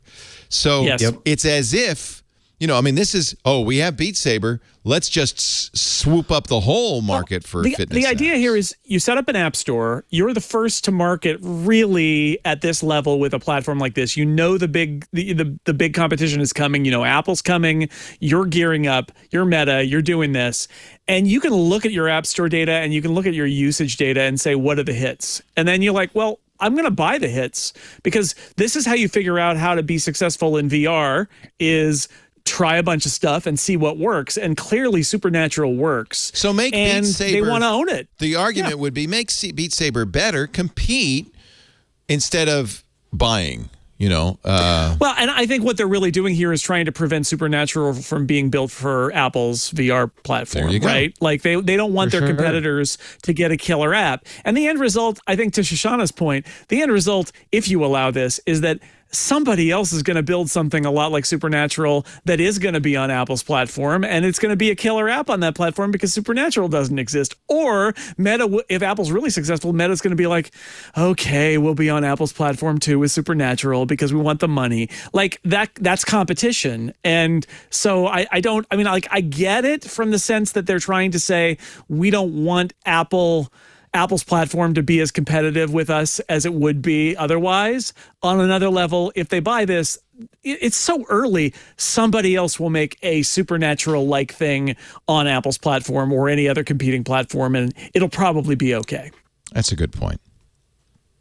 But it's great. I do. It's the moxie of Facebook, though. Like I admire. Again, I am admiring corporations, but like, what a scam! What a deal! You set up an app store. People come up with apps. You find the hits and you buy them, and then you say, "Ha we own all the hits." Right. That's what they're doing. And I guess you could say, well, then they bought Instagram, and so all these competitors to Instagram popped up. No. As soon as Facebook bought Instagram, that was it. They owned that market. Right. I guess the difference here is that we're talking about a potential, like the Apple thing looming here is like they are gearing up for war, right? Yeah, that's what this really is, isn't it? And they don't want, they know that Supernatural, if it is a standalone, is going to either going to be like a AAA game maker who makes a deal with Sony or Microsoft, right? Like for an exclusive. They're going to have upper hand and they're going to be able to make a lot of extra money and charge Facebook, Meta, extra money, or Apple to get an exclusive. It's probably limited, and then in the end it's going to be on both platforms. And like, why would you do that if you could just spend a few million now and never have to do it because you own it? And that's what they're gearing up for war here. I think the FTC knows that, and that could be one reason they stepped in, rightly or wrongly. I'm not advocating for or against this, but I think that they also understand that there is a war coming, and they can set a precedent or they can do nothing, which also sets a precedent. Right. Let's talk about Instagram. Are you, Shoshana? I know you use Snapchat. Do you use Instagram? Fun fact, I actually don't use Snapchat except for the hot dog. I put the hot dog on places when I'm hiking. And now I use Instagram mainly to like document my hiking more for me. I've started playing around with it, seeing how stuff works. It's funny, I don't actually care for it, but I like documenting my hiking, showing other people moose and goats, you know? Wow, where do you hike that you get moose? Oh man, Colorado, Montana, just the West and Canada. I really like Canada. But aren't you based in DC? Oh yeah, I just travel a bunch of weeks during the summer and work and hike at the same time. It's the best. I just got back from Banff and like they have pink pine cones. How cool is that? Yeah. Pink? Yeah. Oh, I also touched a psychoactive frog. I thought it had peed on me, but it put its goo on me that like is psychoactive. And I was looking at it and talking to my dad. I'm like, it has a white stripe down its back. I think this might be one of those frogs. And he's like, go wash off your hands. So then later, after we're back in cell service, I Google and I'm like, had I licked my hand, I would have, gone for a fun ride. So a little word of advice. Don't lick your hands when you're hiking with Shoshana. Yeah. All of this is recorded in Shoshana's blog on medium.com. CenterShoshana.medium.com. Highly recommended. In fact, you've got a list of your favorite hiking gear if you're a big hiker. Oh, excellent. Yeah, look at all that. When we were in Alaska, we took a little hike on a tiny little island where Huna is, beautiful island, where we were told there are 4 bears per square mile. There are more bears than humans on this island. So the guy who led the hike had bear spray strapped to his chest, like ready to use. He had one of those air horns on his back. So, and he said, whatever you do, if we encounter a bear, do not run. They're faster than you. To which I replied, well, I only have to be faster than you. I don't need to be faster than the bear. Nevertheless, we encountered no bears, I'm sad to say. So. Oh, you should go back, try bears. Yeah. I ended up 30 feet from a grizzly alone once, and I got out bear spray. I had because you hear my voice, I sound like Minnie Mouse. I had to be like, hello, bear, like a freaking idiot. And like, it worked, and the bear went away, but like, I'm like, I might die, and I'm going to die like an idiot. Hello, bear. Did you have spray? Oh, yeah. I was aiming the spray after I got out the vitamin water and then realized the bear spray was on the other side and then got that out. I hear if you spray a bear with vitamin water, they're not happy about it either. But, I haven't tried yet. I went the whole time I was singing, which much to my wife's annoyance, you got the bare necessities. I figured that would scare any bear off. But yeah, they don't like responsibility. And when you tell them that they have to have everything in order, they're just not going to be happy. The bare necessities of life. Instagram is not good, say the Kardashians, to which the head of Instagram, Adam Mosseri, says, yeah, you're right. It's not good yet, is what he said. So Kim Kardashian and Kylie Jenner actually made a video saying Instagram really sucks. What has changed? It used to be all about photos, still photos. And now, because of the success of TikTok, I think it's pretty clear, Meta, their parent company, is saying, well, can you be a little more like TikTok? So every video post turns into a reel. Instagram's algorithm promotes videos over photos. It's really clear when you use Instagram that it's all about videos now. And that's a little bit disappointing. Instagram has backed down a little bit. They what they said is some people are seeing a different Instagram because we're trying stuff in A/B comparisons. Now Adam Mosseri says, okay, we're not going to do that because we heard from the Jenners and the Kardashians, and we're not going to open to full screen photos and videos because that's too TikTok-y. I don't think that's Mark Zuckerberg said that no, we're doing this. Oh yeah? Oh yeah. He overruled. Yeah. I mean, what they're doing is shifting from like algorithmic sorting, but it's stuff you've already opted into, which we're all pretty accustomed to. Almost every social network uses algorithmic sorting, to algorithmic discovery, which is what TikTok pioneered and is so good at doing. Facebook has all of this incredible data, so they think they can be pretty competitive. But look, everybody I talk to at Facebook says that Zuckerberg and the executive team is just terrified. I mean, the Blue app is also changing. Like, this isn't limited to just Instagram. And the Blue app saw declines, both in revenue and active users in the last year. There's an expectation users have, and I think on TikTok. The expectation is you're going to see the algorithm because I mean, I follow people. I never see their feeds, but I see everybody else's. That's fine.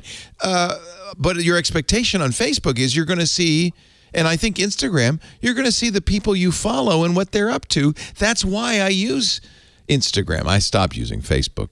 The algorithm is the enemy, I think, but maybe they just so worried about TikTok. The algorithm is the core. It is everything at Facebook, right? Or at Meta. I understand why they want to be like TikTok, because TikTok has proven to be so effective. It is even better. It's like the greatest. Zuckerberg's got to be kicking himself, right? Because he's like, he is a social media mogul, and somebody else invented like an even better way to turn your smartphone into like the ultimate dopamine hit in your hands, right? And it's like, we didn't do that. They did that. And so he's like, okay, well, what do we have? Let's look around. Instagram. Yeah, we'll just make Instagram into TikTok. And like, I get it. I totally get it. It's a more lucrative market. It is what the kids like. They're of course you're going to get stuff you want to see if they know everything about you and they're monitoring your behavior. It's kind of brilliant.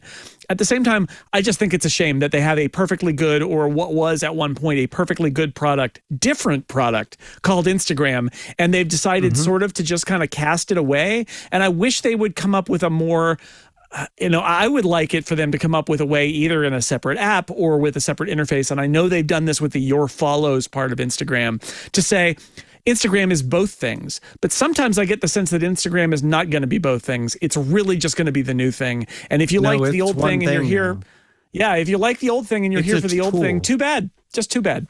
Yeah, it's Instagram has, Jason, exactly to your point, is shifted from being a pure play app that had core competencies to being a tool that is used to play defense. Now, if we remember, especially, per our earlier discussions, Facebook was really good at fending off competition. They acquired other companies. They killed companies when they had to. Let's look at Snapchat, for example. I mean, their growth was stalled because Instagram and Facebook successfully mimicked their features, and they used Instagram as a tool to beat other companies. And for the first time in a long time, maybe ever, discounting Discord, but for the first time in a long time, there is a competitor to Facebook and Meta's products that they can't do anything about. They seem to be fairly impotent. And when I talk to people inside the company, it seems as though the thing that's causing them the most anxiety is this inability to respond to the competition.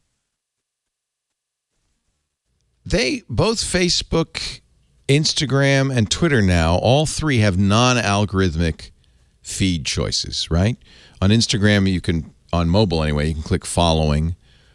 Twitter has latest versus home. And Facebook this week announced that they're going to give you a truly chronological feed, the people, non-algorithmic, the people you follow in order. Isn't that all three companies saying, yeah, we hear you? You hate algorithm, or no?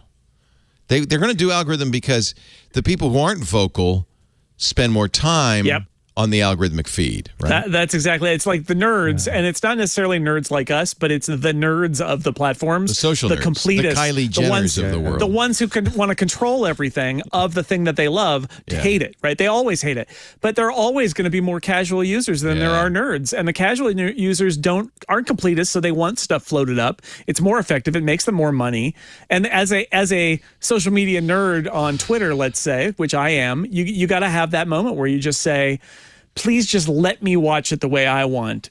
Do whatever you want to do to the rest of them, but let me have it the way I want it. And we'll see. But yeah, because they know it works. I mean, that's the truth of it, right? They wouldn't do it if it made them less money. I mean, I like the word. Go ahead. Oh, sorry. I like the word completist too, because I think that really is what a lot of this is about. The people who just want to see everything their way, really have that control. It's a good way to put it, because I definitely have those instincts on platforms that I use a little bit too much.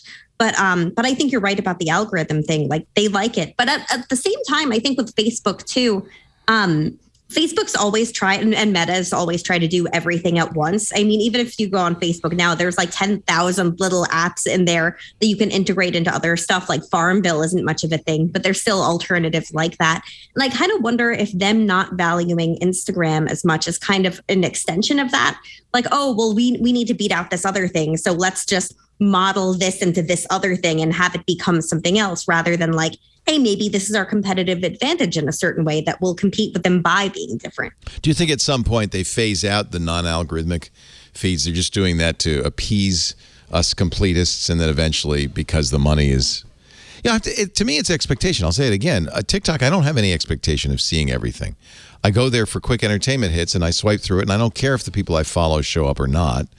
They have a For You page and a following page. Ironically, I still don't see the people I follow on the following page. I know this because I follow my son, who is a big TikToker, and I don't see half of his videos, so I know it. They ignore what I'm saying.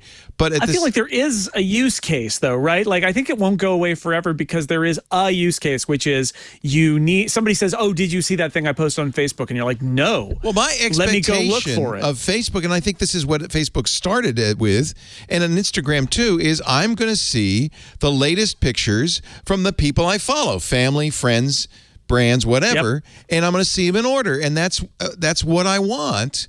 And I do think that's the expectation. I don't think it's the expectation on TikTok, but I do think it's the expectation on Instagram and Facebook. Now, Twitter, maybe I use both. So when I haven't been on for a while, I'll use the algorithmic feed because it shows you part of this is how well the algorithm works too, by the way. If the algorithm sucks, it doesn't matter.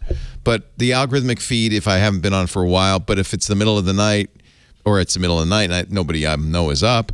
But on the other hand, if I've been checking regularly, I want to see the chronological feed. I want to see the latest tweets because I'm afraid that the algorithm will filter out stuff I care about.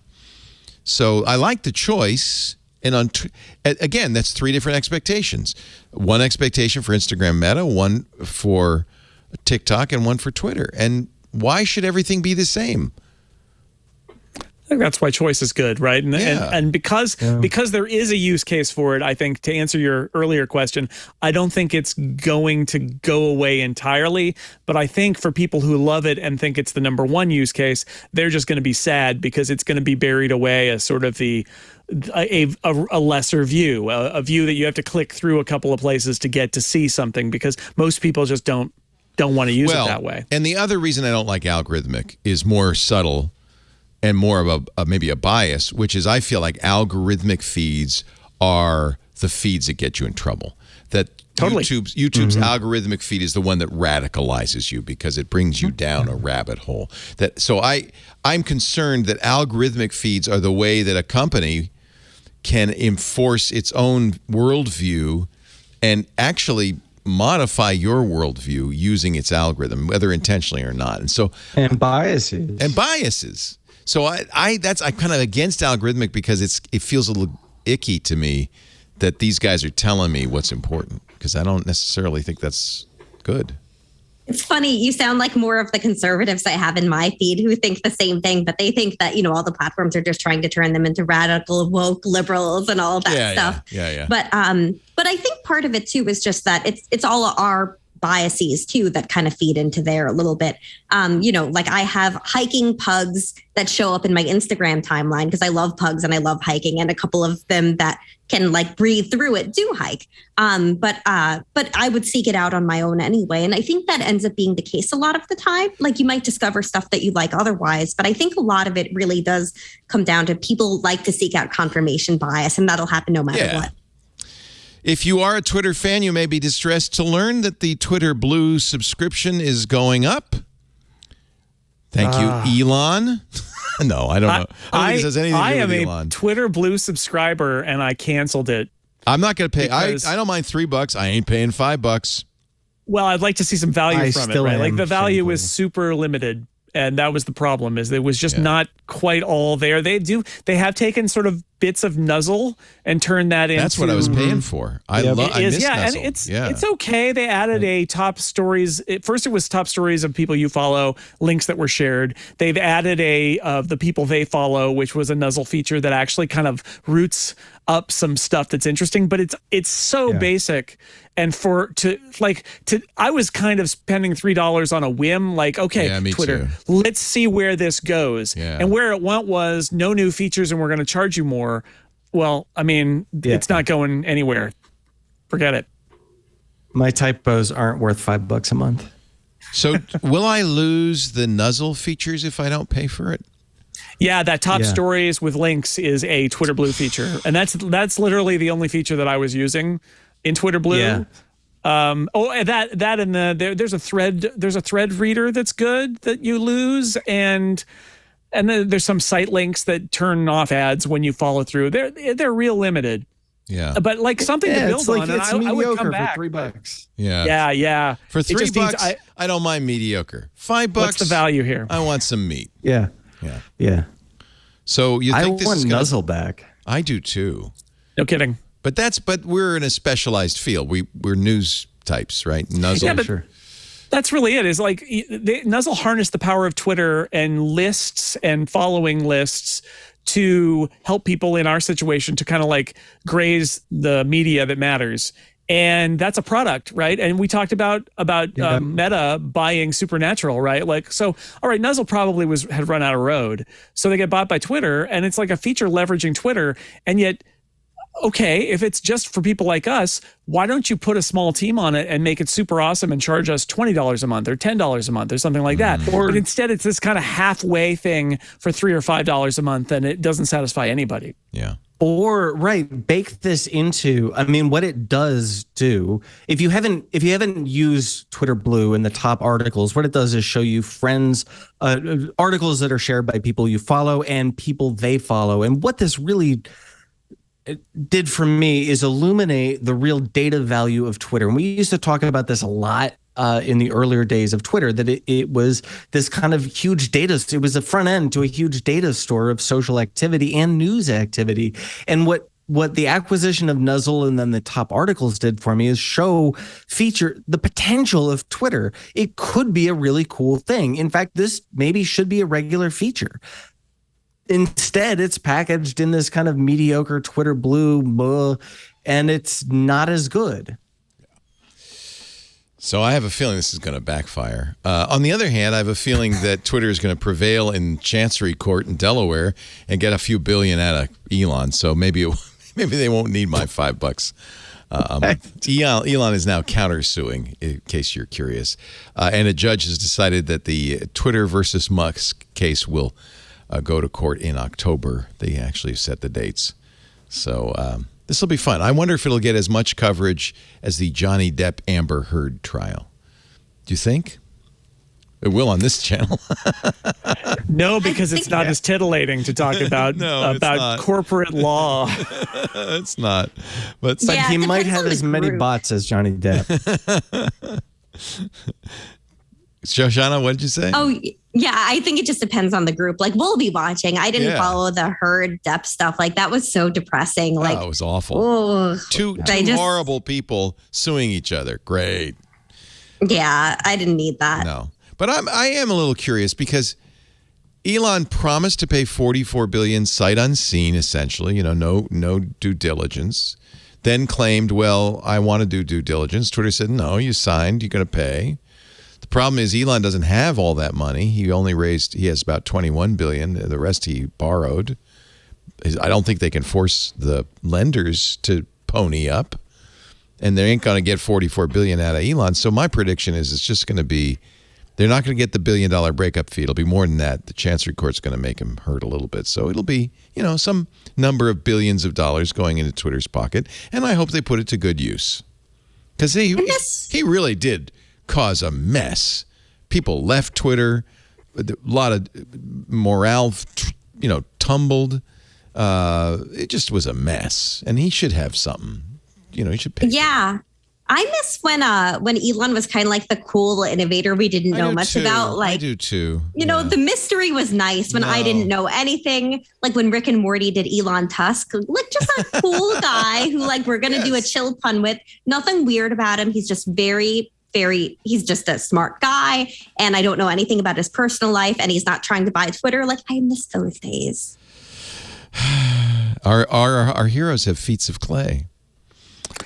They're just people. I mean, that's the truth of it. Take it from somebody who has covered Apple for 25 years. Like Steve Jobs, you know, again, he's just a person. He had super weird things about him, and also he did brilliant stuff. And I think Elon, I'm not sure Steve Jobs did anything quite as weird as some of the stuff that Elon has done. But the fact is, I talked to some people who think that he is a fraud and that everything he's done is bad. And it's like, well, I hate to tell you, he actually legitimately did revolutionize space. And although he says a lot of dumb stuff about Mars, SpaceX is a triumph of a company. He kind of revolutionized the auto industry by forcing electric cars onto the road with Tesla. He's done a lot of great stuff. Doesn't mean that he isn't also a jerk or a weirdo or makes terrible mistakes like this whole Twitter thing. Like it's all part of the package of a human being. It's human. Yeah. Right?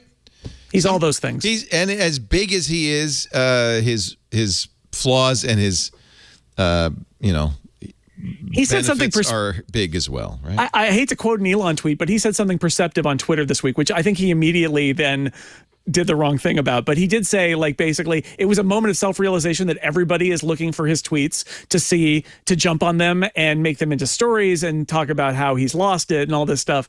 And that maybe he should just focus on other stuff. And I'm sitting there thinking, yes, Elon, that is you saying, stop tweeting.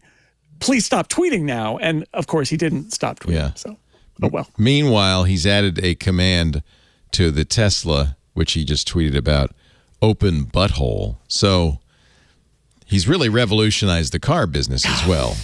Yeah. Yeah. Mm-hmm. That was a South Park episode with it like that. That's what I'm hearing there.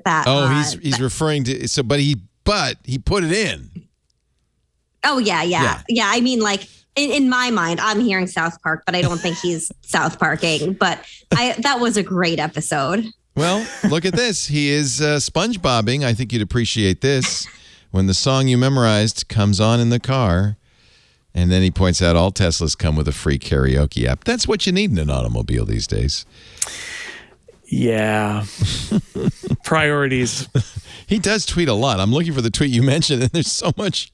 It's entertaining. There's so much. It's entertaining. Yeah. Our show today brought to you by Collide. I know you know Collide, Jason. They're a good sponsor of sixcolors.com. I love this idea. It's kind of the antithesis to the old school device management story you probably know well. An IT department locks everything down. They put super glue in the USB ports, make sure you can't do anything. And I understand if you're an IT man, that's what you need to do, right? To keep your stuff safe, to keep your company safe. But frankly, it has a problem, and you've probably experienced this too. People rebel. They don't like it. And so what happens when you lock down security is you create rebels who end up using their own devices, which is far worse, and then bring it into the office, which could be disaster. Old school device management tools like MDMs force disruptive agents onto employee devices that slow performance and treat privacy as an afterthought, and users know it. That way of doing things turns IT admins and end users into enemies, and then creates its own security problems because users turn to shadow IT just to do their jobs. Collide's a completely different idea. It enrolls your users as your allies. Instead of forcing changes on them, Collide sends them security recommendations. Now, you've got to be a Slack house. We love Slack. If your business uses Slack, you're going to love this. It starts with the user being prompted to install the Collide agent in Slack. And it explains everything. It walks them through it. So now already they're part of the team, right? And then it automatically notifies them when devices are insecure and gives them step-by-step instructions on how to solve the problem. But more importantly, I think gives them the information they need to understand why it's a problem. So you're reaching out to employees via a friendly Slack DM. It's not a public message, it's a DM. You're educating them about company policies. And as a result, Collide can help you build a culture in which everybody is part of the solution, not part of the problem. Everybody contributes to security because everybody understands it and how and why it needs to be done. Now, as an IT admin, you're going to love it because you get a single dashboard that lets you monitor the security of your entire fleet. And by the way, Mac, Windows, or Linux, it's platform agnostic. You can see at a glance which employees have their disks encrypted, for instance, who's got up-to-date OSs, who hasn't updated, who's using password managers. All of this makes it easier for you to prove compliance to your auditors, to your customers, to your leadership, and you're doing it with your allies. The employees is great. Collide, user-centered, cross-platform endpoint security for teams that Slack. That's the elevator pitch. I'll say it again. User-centered, cross-platform endpoint security for teams that Slack. You can meet your compliance goals by putting users first. Visit Collide, KOLIDE.com/twit and find out how. By the way, if you follow that link, they'll hook you up with a goodie bag, including a t-shirt, some nice stickers you can put on your laptop, and that's all just for activating the free trial. Collide. I really think this is the way to do it. KOLIDE, Collide.com/twit. It will make your life better. How about that? May not make your whites whiter or your laundry better, but it will make your life better. How about that? Collide.com/twit. We thank them so much for supporting This Week in Tech. On we go with the show. Dan Patterson, it's great to have you. Shoshana Weissman, my first girlfriend, and Mr. Jason Snell. What else happened this week? Oh, wait a minute. I'm looking at the wrong rundown. This is a different show. I thought it looked different.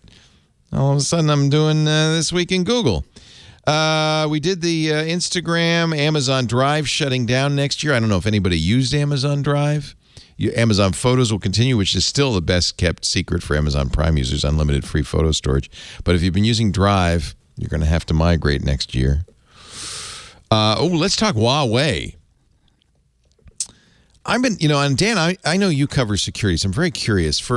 I've gone back and forth on this. The Commerce Department 2 or 3 years ago said to government agencies, stop using Huawei networking equipment. We don't trust them.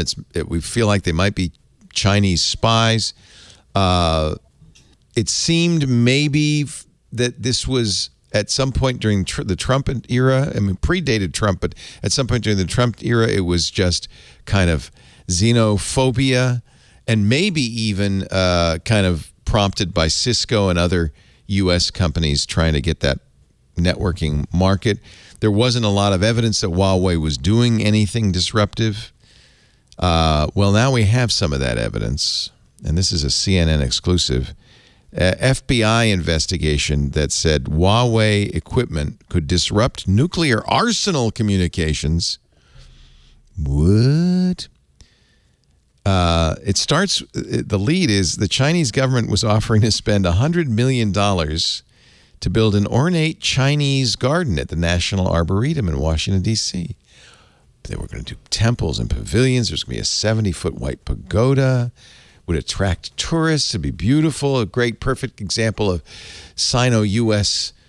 Cooperation. But then U.S. counterintelligence officials began digging into the details. The pagoda would have been strategically placed on one of the highest points in D.C., just 2 miles from the Capitol, a perfect spot for signals intelligence collection. Chinese officials wanted to build the pagoda with materials shipped to the U.S. in diplomatic pouches so they couldn't be examined ahead of time. The feds killed the project in 2018. But at least for the last 5 or 6 years, federal officials have been very nervous about Chinese attempts to spy on us. And for a long time, there was some question about Huawei. Apparently, according to the CNN study, there's no question Huawei equipment has the ability to intercept not only commercial cell traffic, but also highly restricted communications used by the military, and furthermore has the ability to disrupt strategic command communications. Dan, you must have looked into this over the last few years. Where do you come down on this? Yeah, the real challenge in the last like 3 to 5 years has been this mishmash, as you alluded to, of various actors and their motivations. And you're right. I think there was a lot of xenophobia mixed in with these stories. We can have a very similar or parallel conversation with TikTok. But at the end of the day, the reality is that our law enforcement and intelligence communities, although they too have their own partisan actors, have been in a nonpartisan way examining companies like Huawei, and there are real privacy and security. There are potentially real privacy and security threats. I think that's the problem. It's potential. It's potential, right? Yeah, right. Right. And I say that I'm trying to choose my words wisely, or at least hedge as much as possible. Although this story feels like out of a great, maybe Cold War thriller, like it has a lot of narrative components to it. You can see them saying, nice try building your pagoda that would have disrupted. But at the end of the day, we are in an era where software and hardware has the potential to gather a tremendous amount of data about us, and not just our consumer data, but there are real security and privacy threats that are higher stakes than the sandwich you might have eaten. I'm trying to be vague, but also, the stakes are pretty high on this. Yeah. Maybe it'd just be better to err on the side of caution. Christopher Wray, the director of the FBI, told CNN that the FBI opens a new China counterintelligence investigation every 12 hours. He says there are probably around 2,000 investigations currently underway. That's not of Huawei specifically, but of China in general.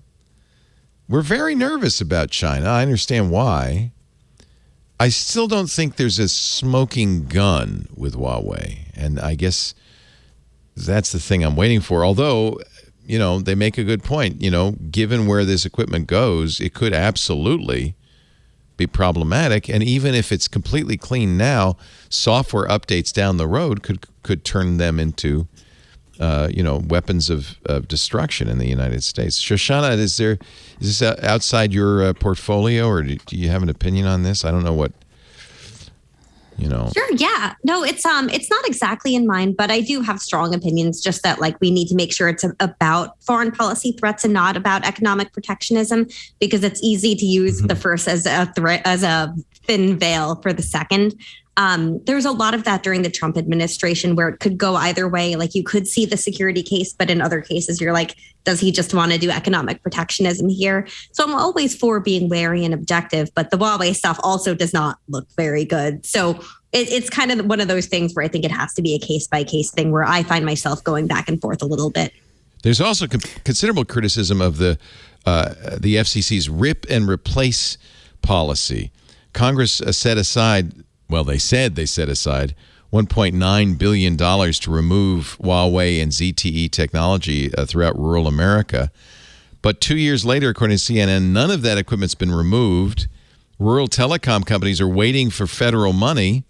The FCC received applications to remove 24,000 pieces of Chinese-made communications equipment, but it's more than $3 billion short of the money it needs to reimburse. So these companies are saying, well, why do we have to pay for this? And they're not doing it.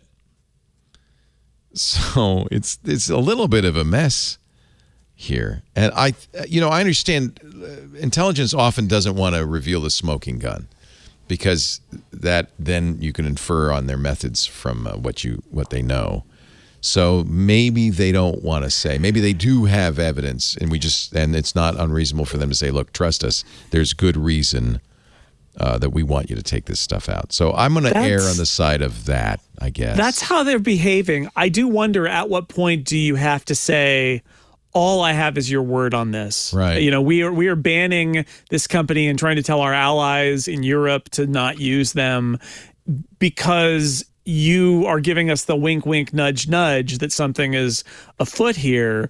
But it is, I also want to give them the benefit of the doubt to a certain point, because I understand this is about, spycraft and, espionage. And it's like, you don't want to give away the secrets. Yep. At the same time, though, it does give me a little bit of pause that there has not been enough for me to feel like, okay, all right, I buy it now. Instead, it's more like, yeah, okay, I'm taking you on faith. And the other part of this is, sometimes I wonder if we're not seeing the forest for the trees here, because the truth is, sure, something made in China could be subverted by the Chinese government. They could know all the back doors. All of that is true. That doesn't necessarily mean that there isn't stuff made elsewhere, that if it was installed next to the ICBM silos, that the Chinese government would not also have an exploit for, right? I mean, we don't really know that part. Yeah, they're talking about, this is a great article if you want to read it in the CNN. They talk about weather cameras. That are, it turns out, Chinese weather cameras, high-definition surveillance cameras from a company, or put up by a company called Viero, capturing movement of U.S. military equipment and personnel. The cameras provided a 24/7 bird's-eye view, not just of weather, but of military movements. The intelligence community determined the publicly posted live streams are being viewed and likely captured in China. Two sources briefed on the investigation at the time said officials believed it was possible for Beijing's intelligence service to task the cameras and point them in the direction they wanted to look. The CEO of the company said it never occurred to him that the cameras could be a security risk, but he's going to rip them out, even though it's going to cost him a lot of money, and the government isn't going to reimburse him for any more than half of the cost of rip and replace. So it's a problem.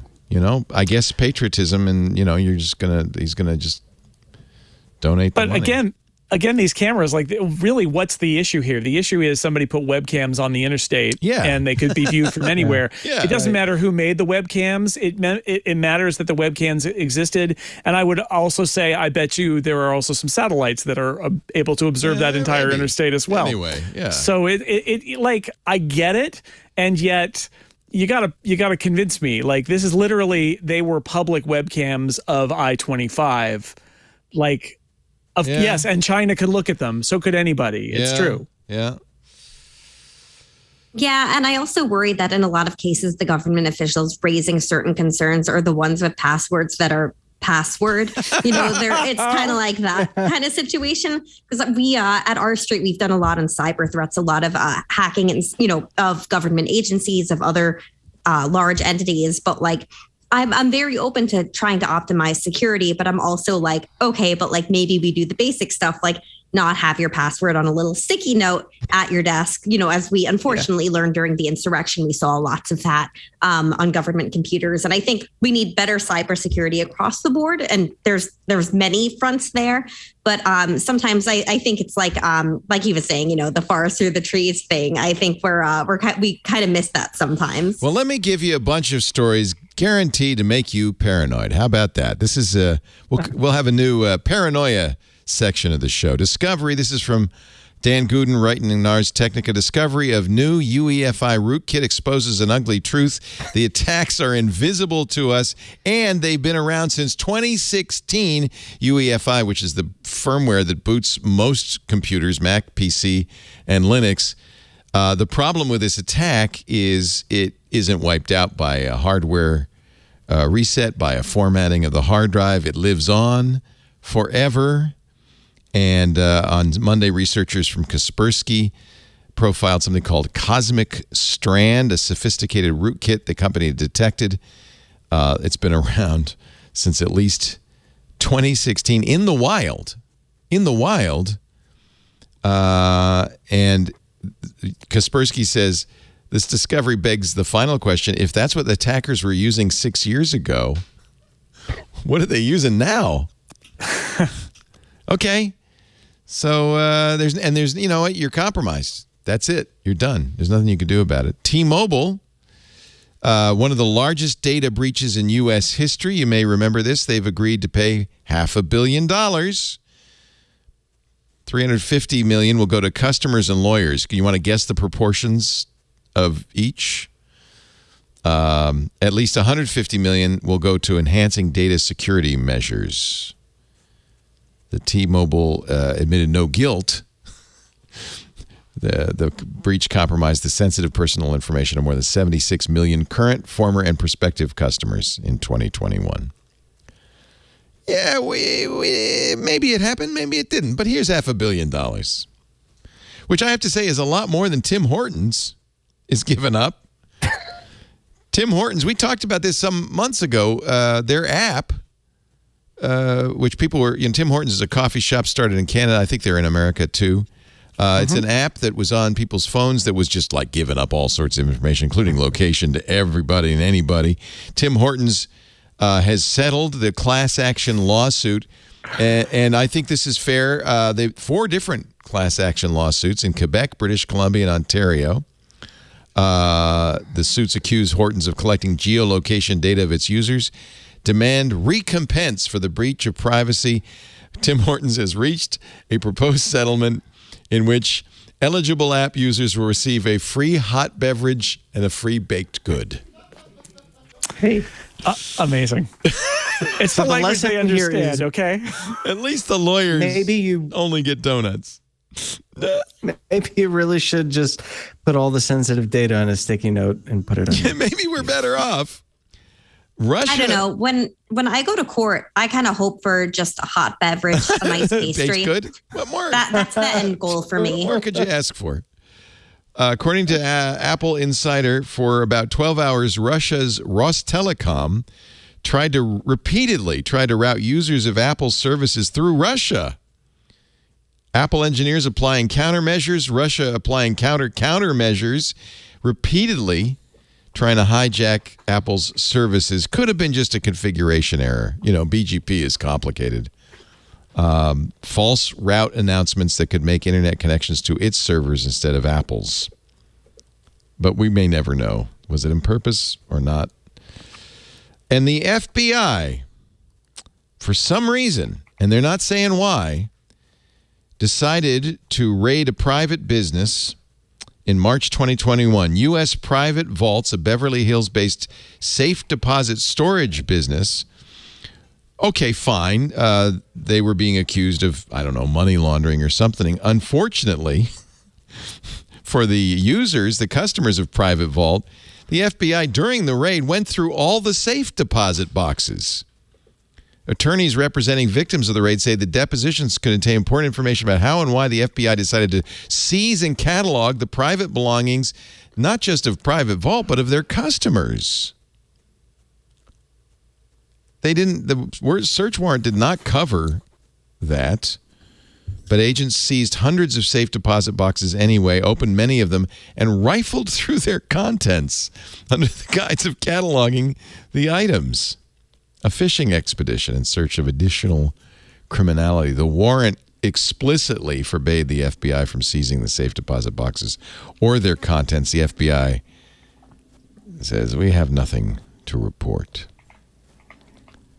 I think we'll see a few lawsuits over that. All right. Let's see. You know what? Maybe this would be a good time now that we've given you all the paranoia. I didn't talk about Google and Amazon handing over video from your doorbell, but you knew that. you knew that, right? Let's take a little break and come back, and we're going to have some other stories, some lighter stories. I don't like to end the show on a paranoid note. But before we go on with our great panel, Jason Snell, Shoshana Weissman, and of course, Dan Patterson, I want to talk about how we do these shows with this amazing TriCaster. By the way, it's great to have a new Wait a minute, John's on the TD now. What happened to Benito? Oh, there's Benito. We have hired a new technical director, Benito. Worked for years. He did. We're using TriCasters at Twitch and also at CNET. Yeah, so he's one of the reasons we hired him. He's a TriCaster wizard. Since day one, since we started streaming video on Twitch, I chose the new tech TriCaster, and I am so glad. Our show today brought to you by the newest, the TriCaster 2 Elite. Benito, do you want one of these? Yes. It's the most complete live production system on the planet. We've got a pretty good TriCaster Elite, but maybe the TriCaster 2 Elite. Some great new features. NewTek offers a full line of TriCasters at any price point. And whatever you select, TriCaster puts an entire suite of media production capabilities at your fingertips. Oh, we are using the 2. Are we using the 2 Elite? Yes. Oh, we are. Oh, never mind. We've got the best. Of course we do. The one we use at twit.tv is more than a live production system. We upgraded. I forgot we upgraded. An all-encompassing digital media solution to create content for the internet, for mobile, for TV distribution. We only scratch the surface. This thing is amazing. Late last year, NewTek released an updated version of the TriCaster 2 Elite, bringing in a host of new and exciting features. The Live Call Connect feature, that's such a cool idea, now supports Facebook Messenger and WhatsApp and FaceTime. So any production can bring in content from there. In addition, selectable audio and video return now enables TriCaster 2 Elite operators to view an audio return like any other output, which makes it much more flexible. The new neural voice isolation tool cleans audio. Using AI, it can cancel or reduce background noise and automatically detect voices, maintaining an all-important production quality. We care about sound a lot.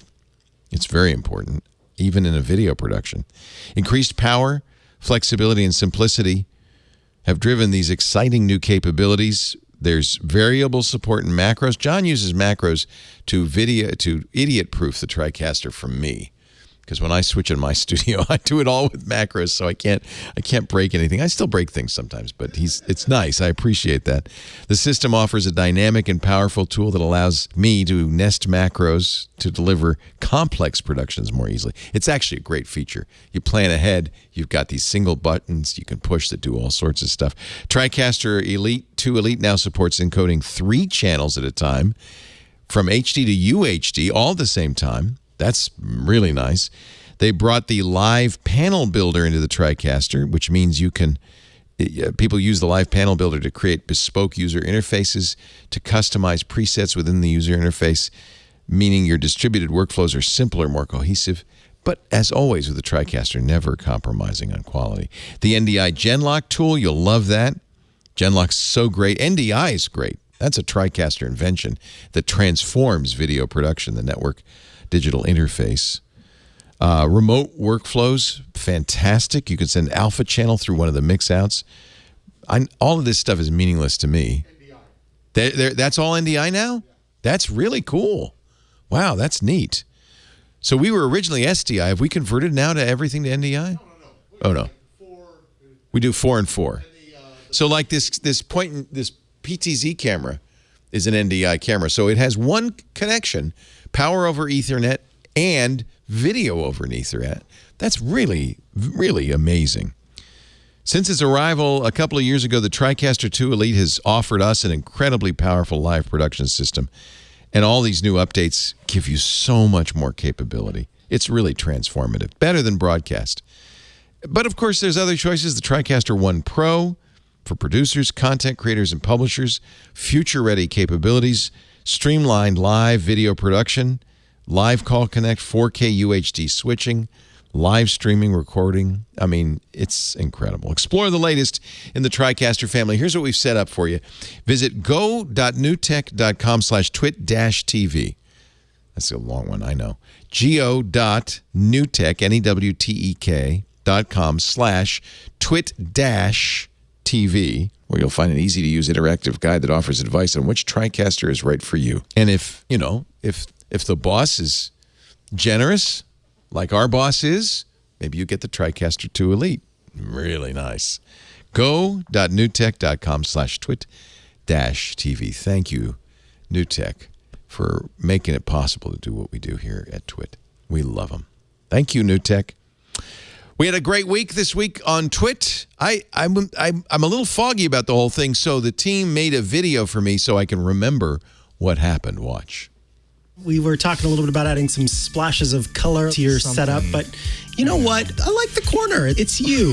It works. Nobody puts Jason in the corner. Nobody. Except you.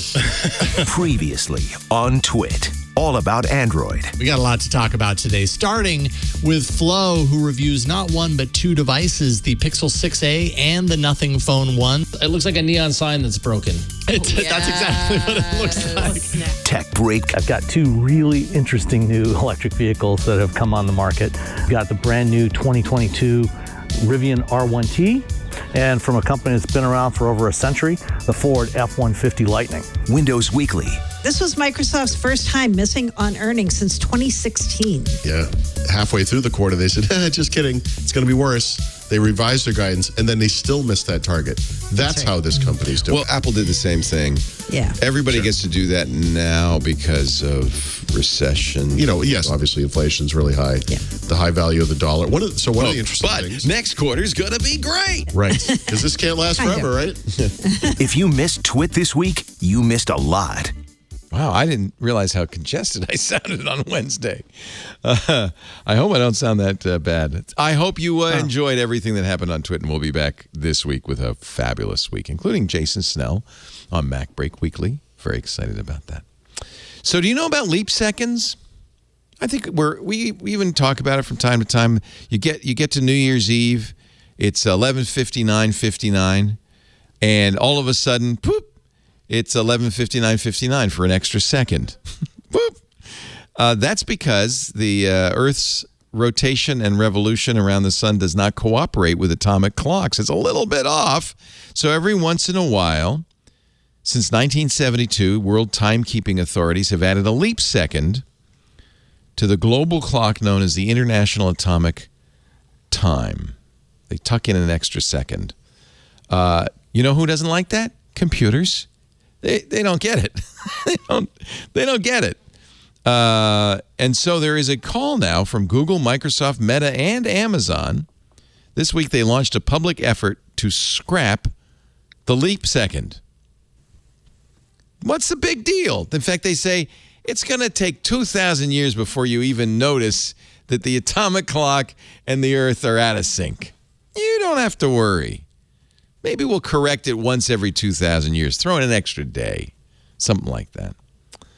NIST actually agrees, as does the French equivalent, the Bureau International de Poids et Mesures, BIPM, which is even more fun to say. The leap second triggered a massive Reddit outage in 2012. Problems at Mozilla, LinkedIn, Yelp, airline booking service Amadeus. In 2017, a leap second glitch at Cloudflare knocked a fraction of the network infrastructure company servers offline. Cloudflare's software comparing the two clocks calculated time had gone backwards, but didn't know what to do. So just, screw it. Okay, so I guess maybe Google, though, has an idea that might be better than eliminating the leap second. Google has pioneered the idea of the leap schmear. Mm-hmm.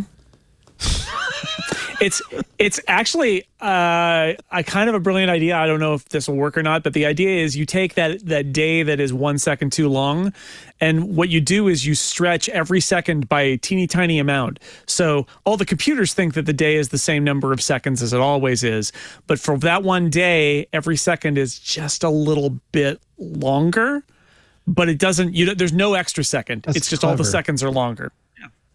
That seems like a bad idea, but okay. Again, does that solve it, though, Google? Does it actually solve anything? Aren't they still screwed up? I don't know. Are you excited? Both the Lord of the Rings prequel and the Game of Thrones prequel's coming. HBO Max is going to stream the Game of Thrones prequel in 4K HDR next month, The House of the Dragon. And to celebrate, they've decided to upgrade all of the Game of Thrones episodes to 4K HDR, which really won't improve the last season, but it'll maybe.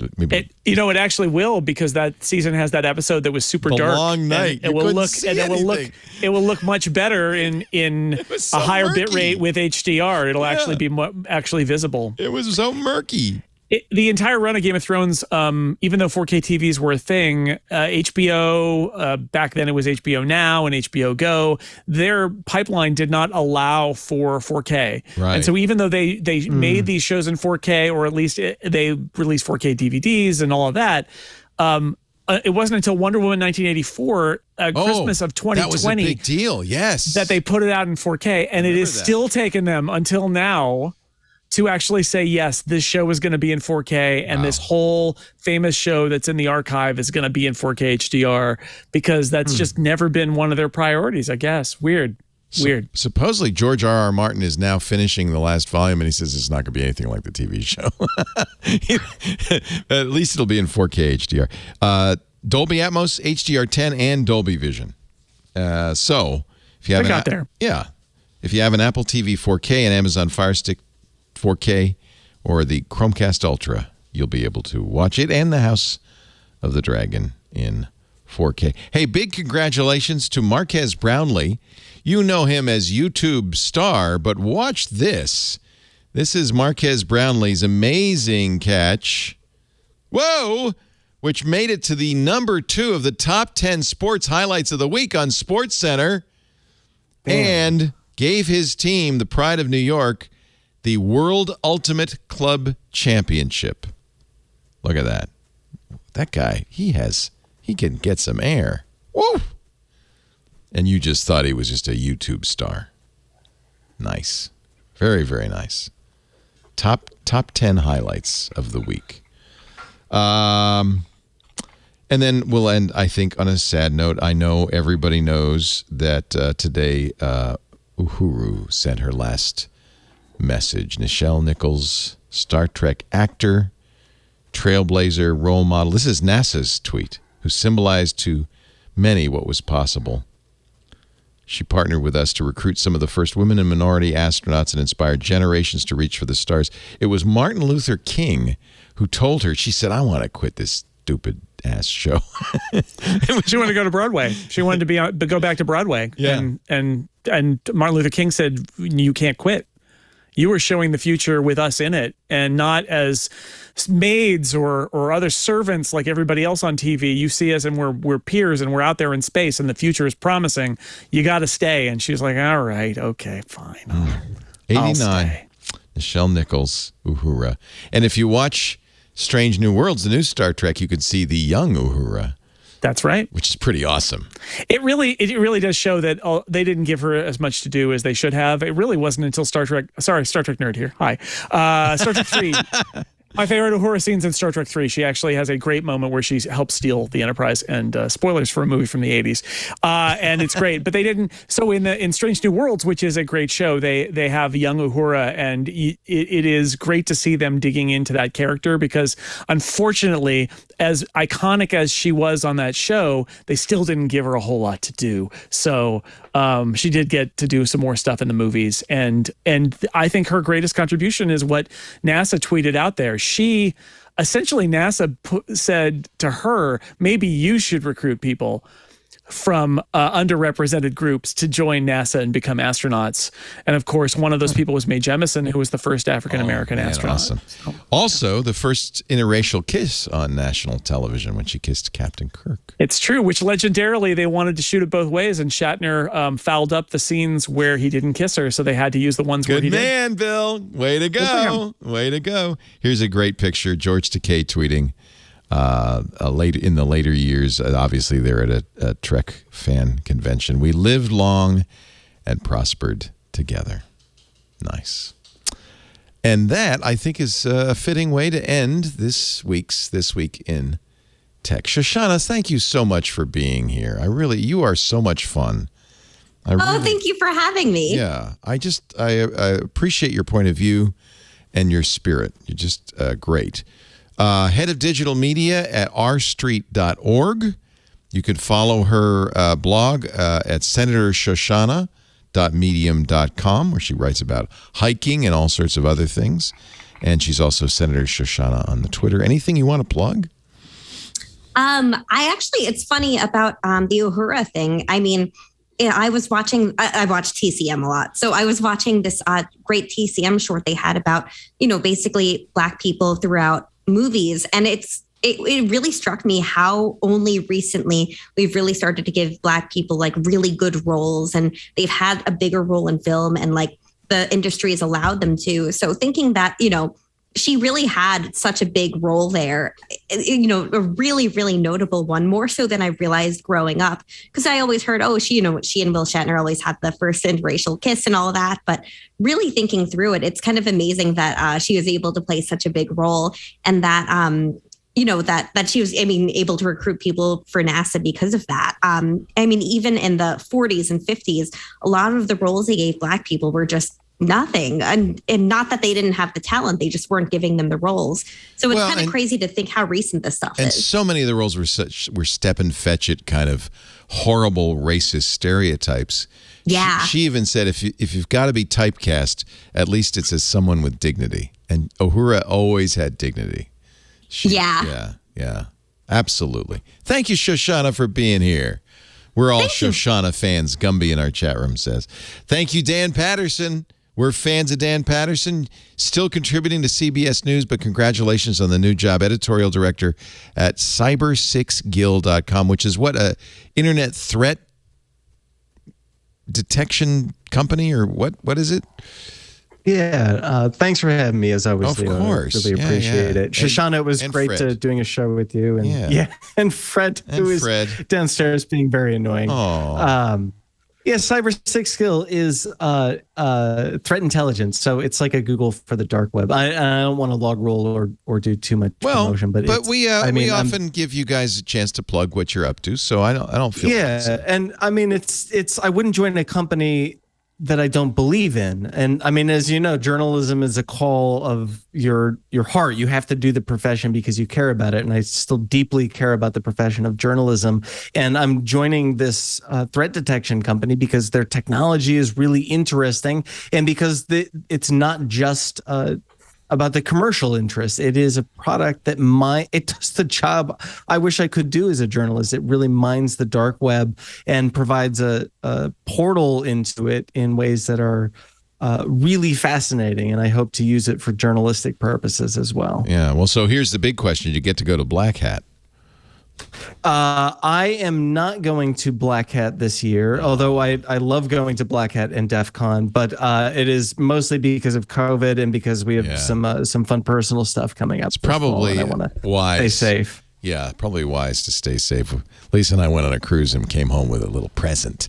So it's probably better to just stay at home a little bit longer, just a little bit longer. Great to have you on. Yeah, just a little bit. Thank you, Dan. Just all the best to you and the missus. And Fred. Thanks. And of course, we love you so much, Jason Snell. So glad that you're now part of the family.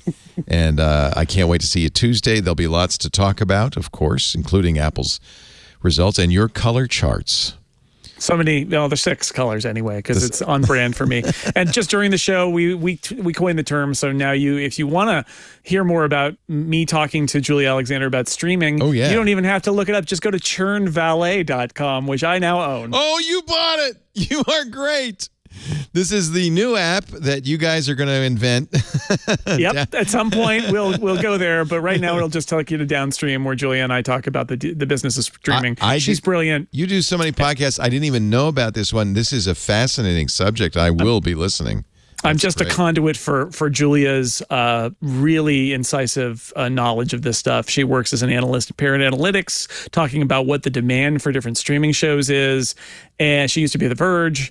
And she's just so smart. And it was one of those things where I wanted to be, you've done this before, I know, which is, I found a brilliant person who should probably have a podcast. I'll just ask them questions and make the podcast happen. That's basically the story of Twit, to be honest with you. That's all I ever wanted to do.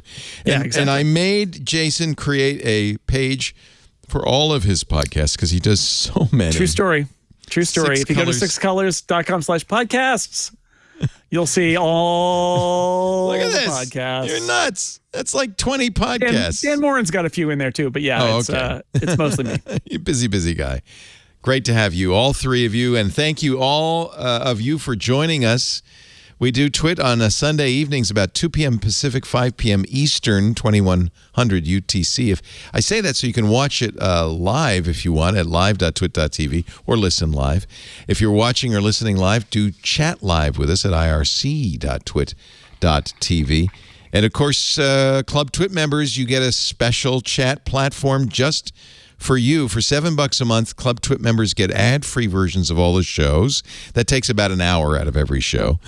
I know. You also get access to the great Club Twit Discord, where the conversations are fantastic, not just about the ongoing shows, but about every topic that a nerd could be into. And you also get the Twit Plus feed with stuff that doesn't make it to the podcasts. $7 a month makes a big difference for us. It's kind of our way of getting ready for the Spotify onslaught. We figure if we can get a little subscription club going, maybe we have a chance of surviving. Twit.tv/clubtwit if you want to know more. There are also annual plans, and there's corporate memberships as well. Thank you in advance.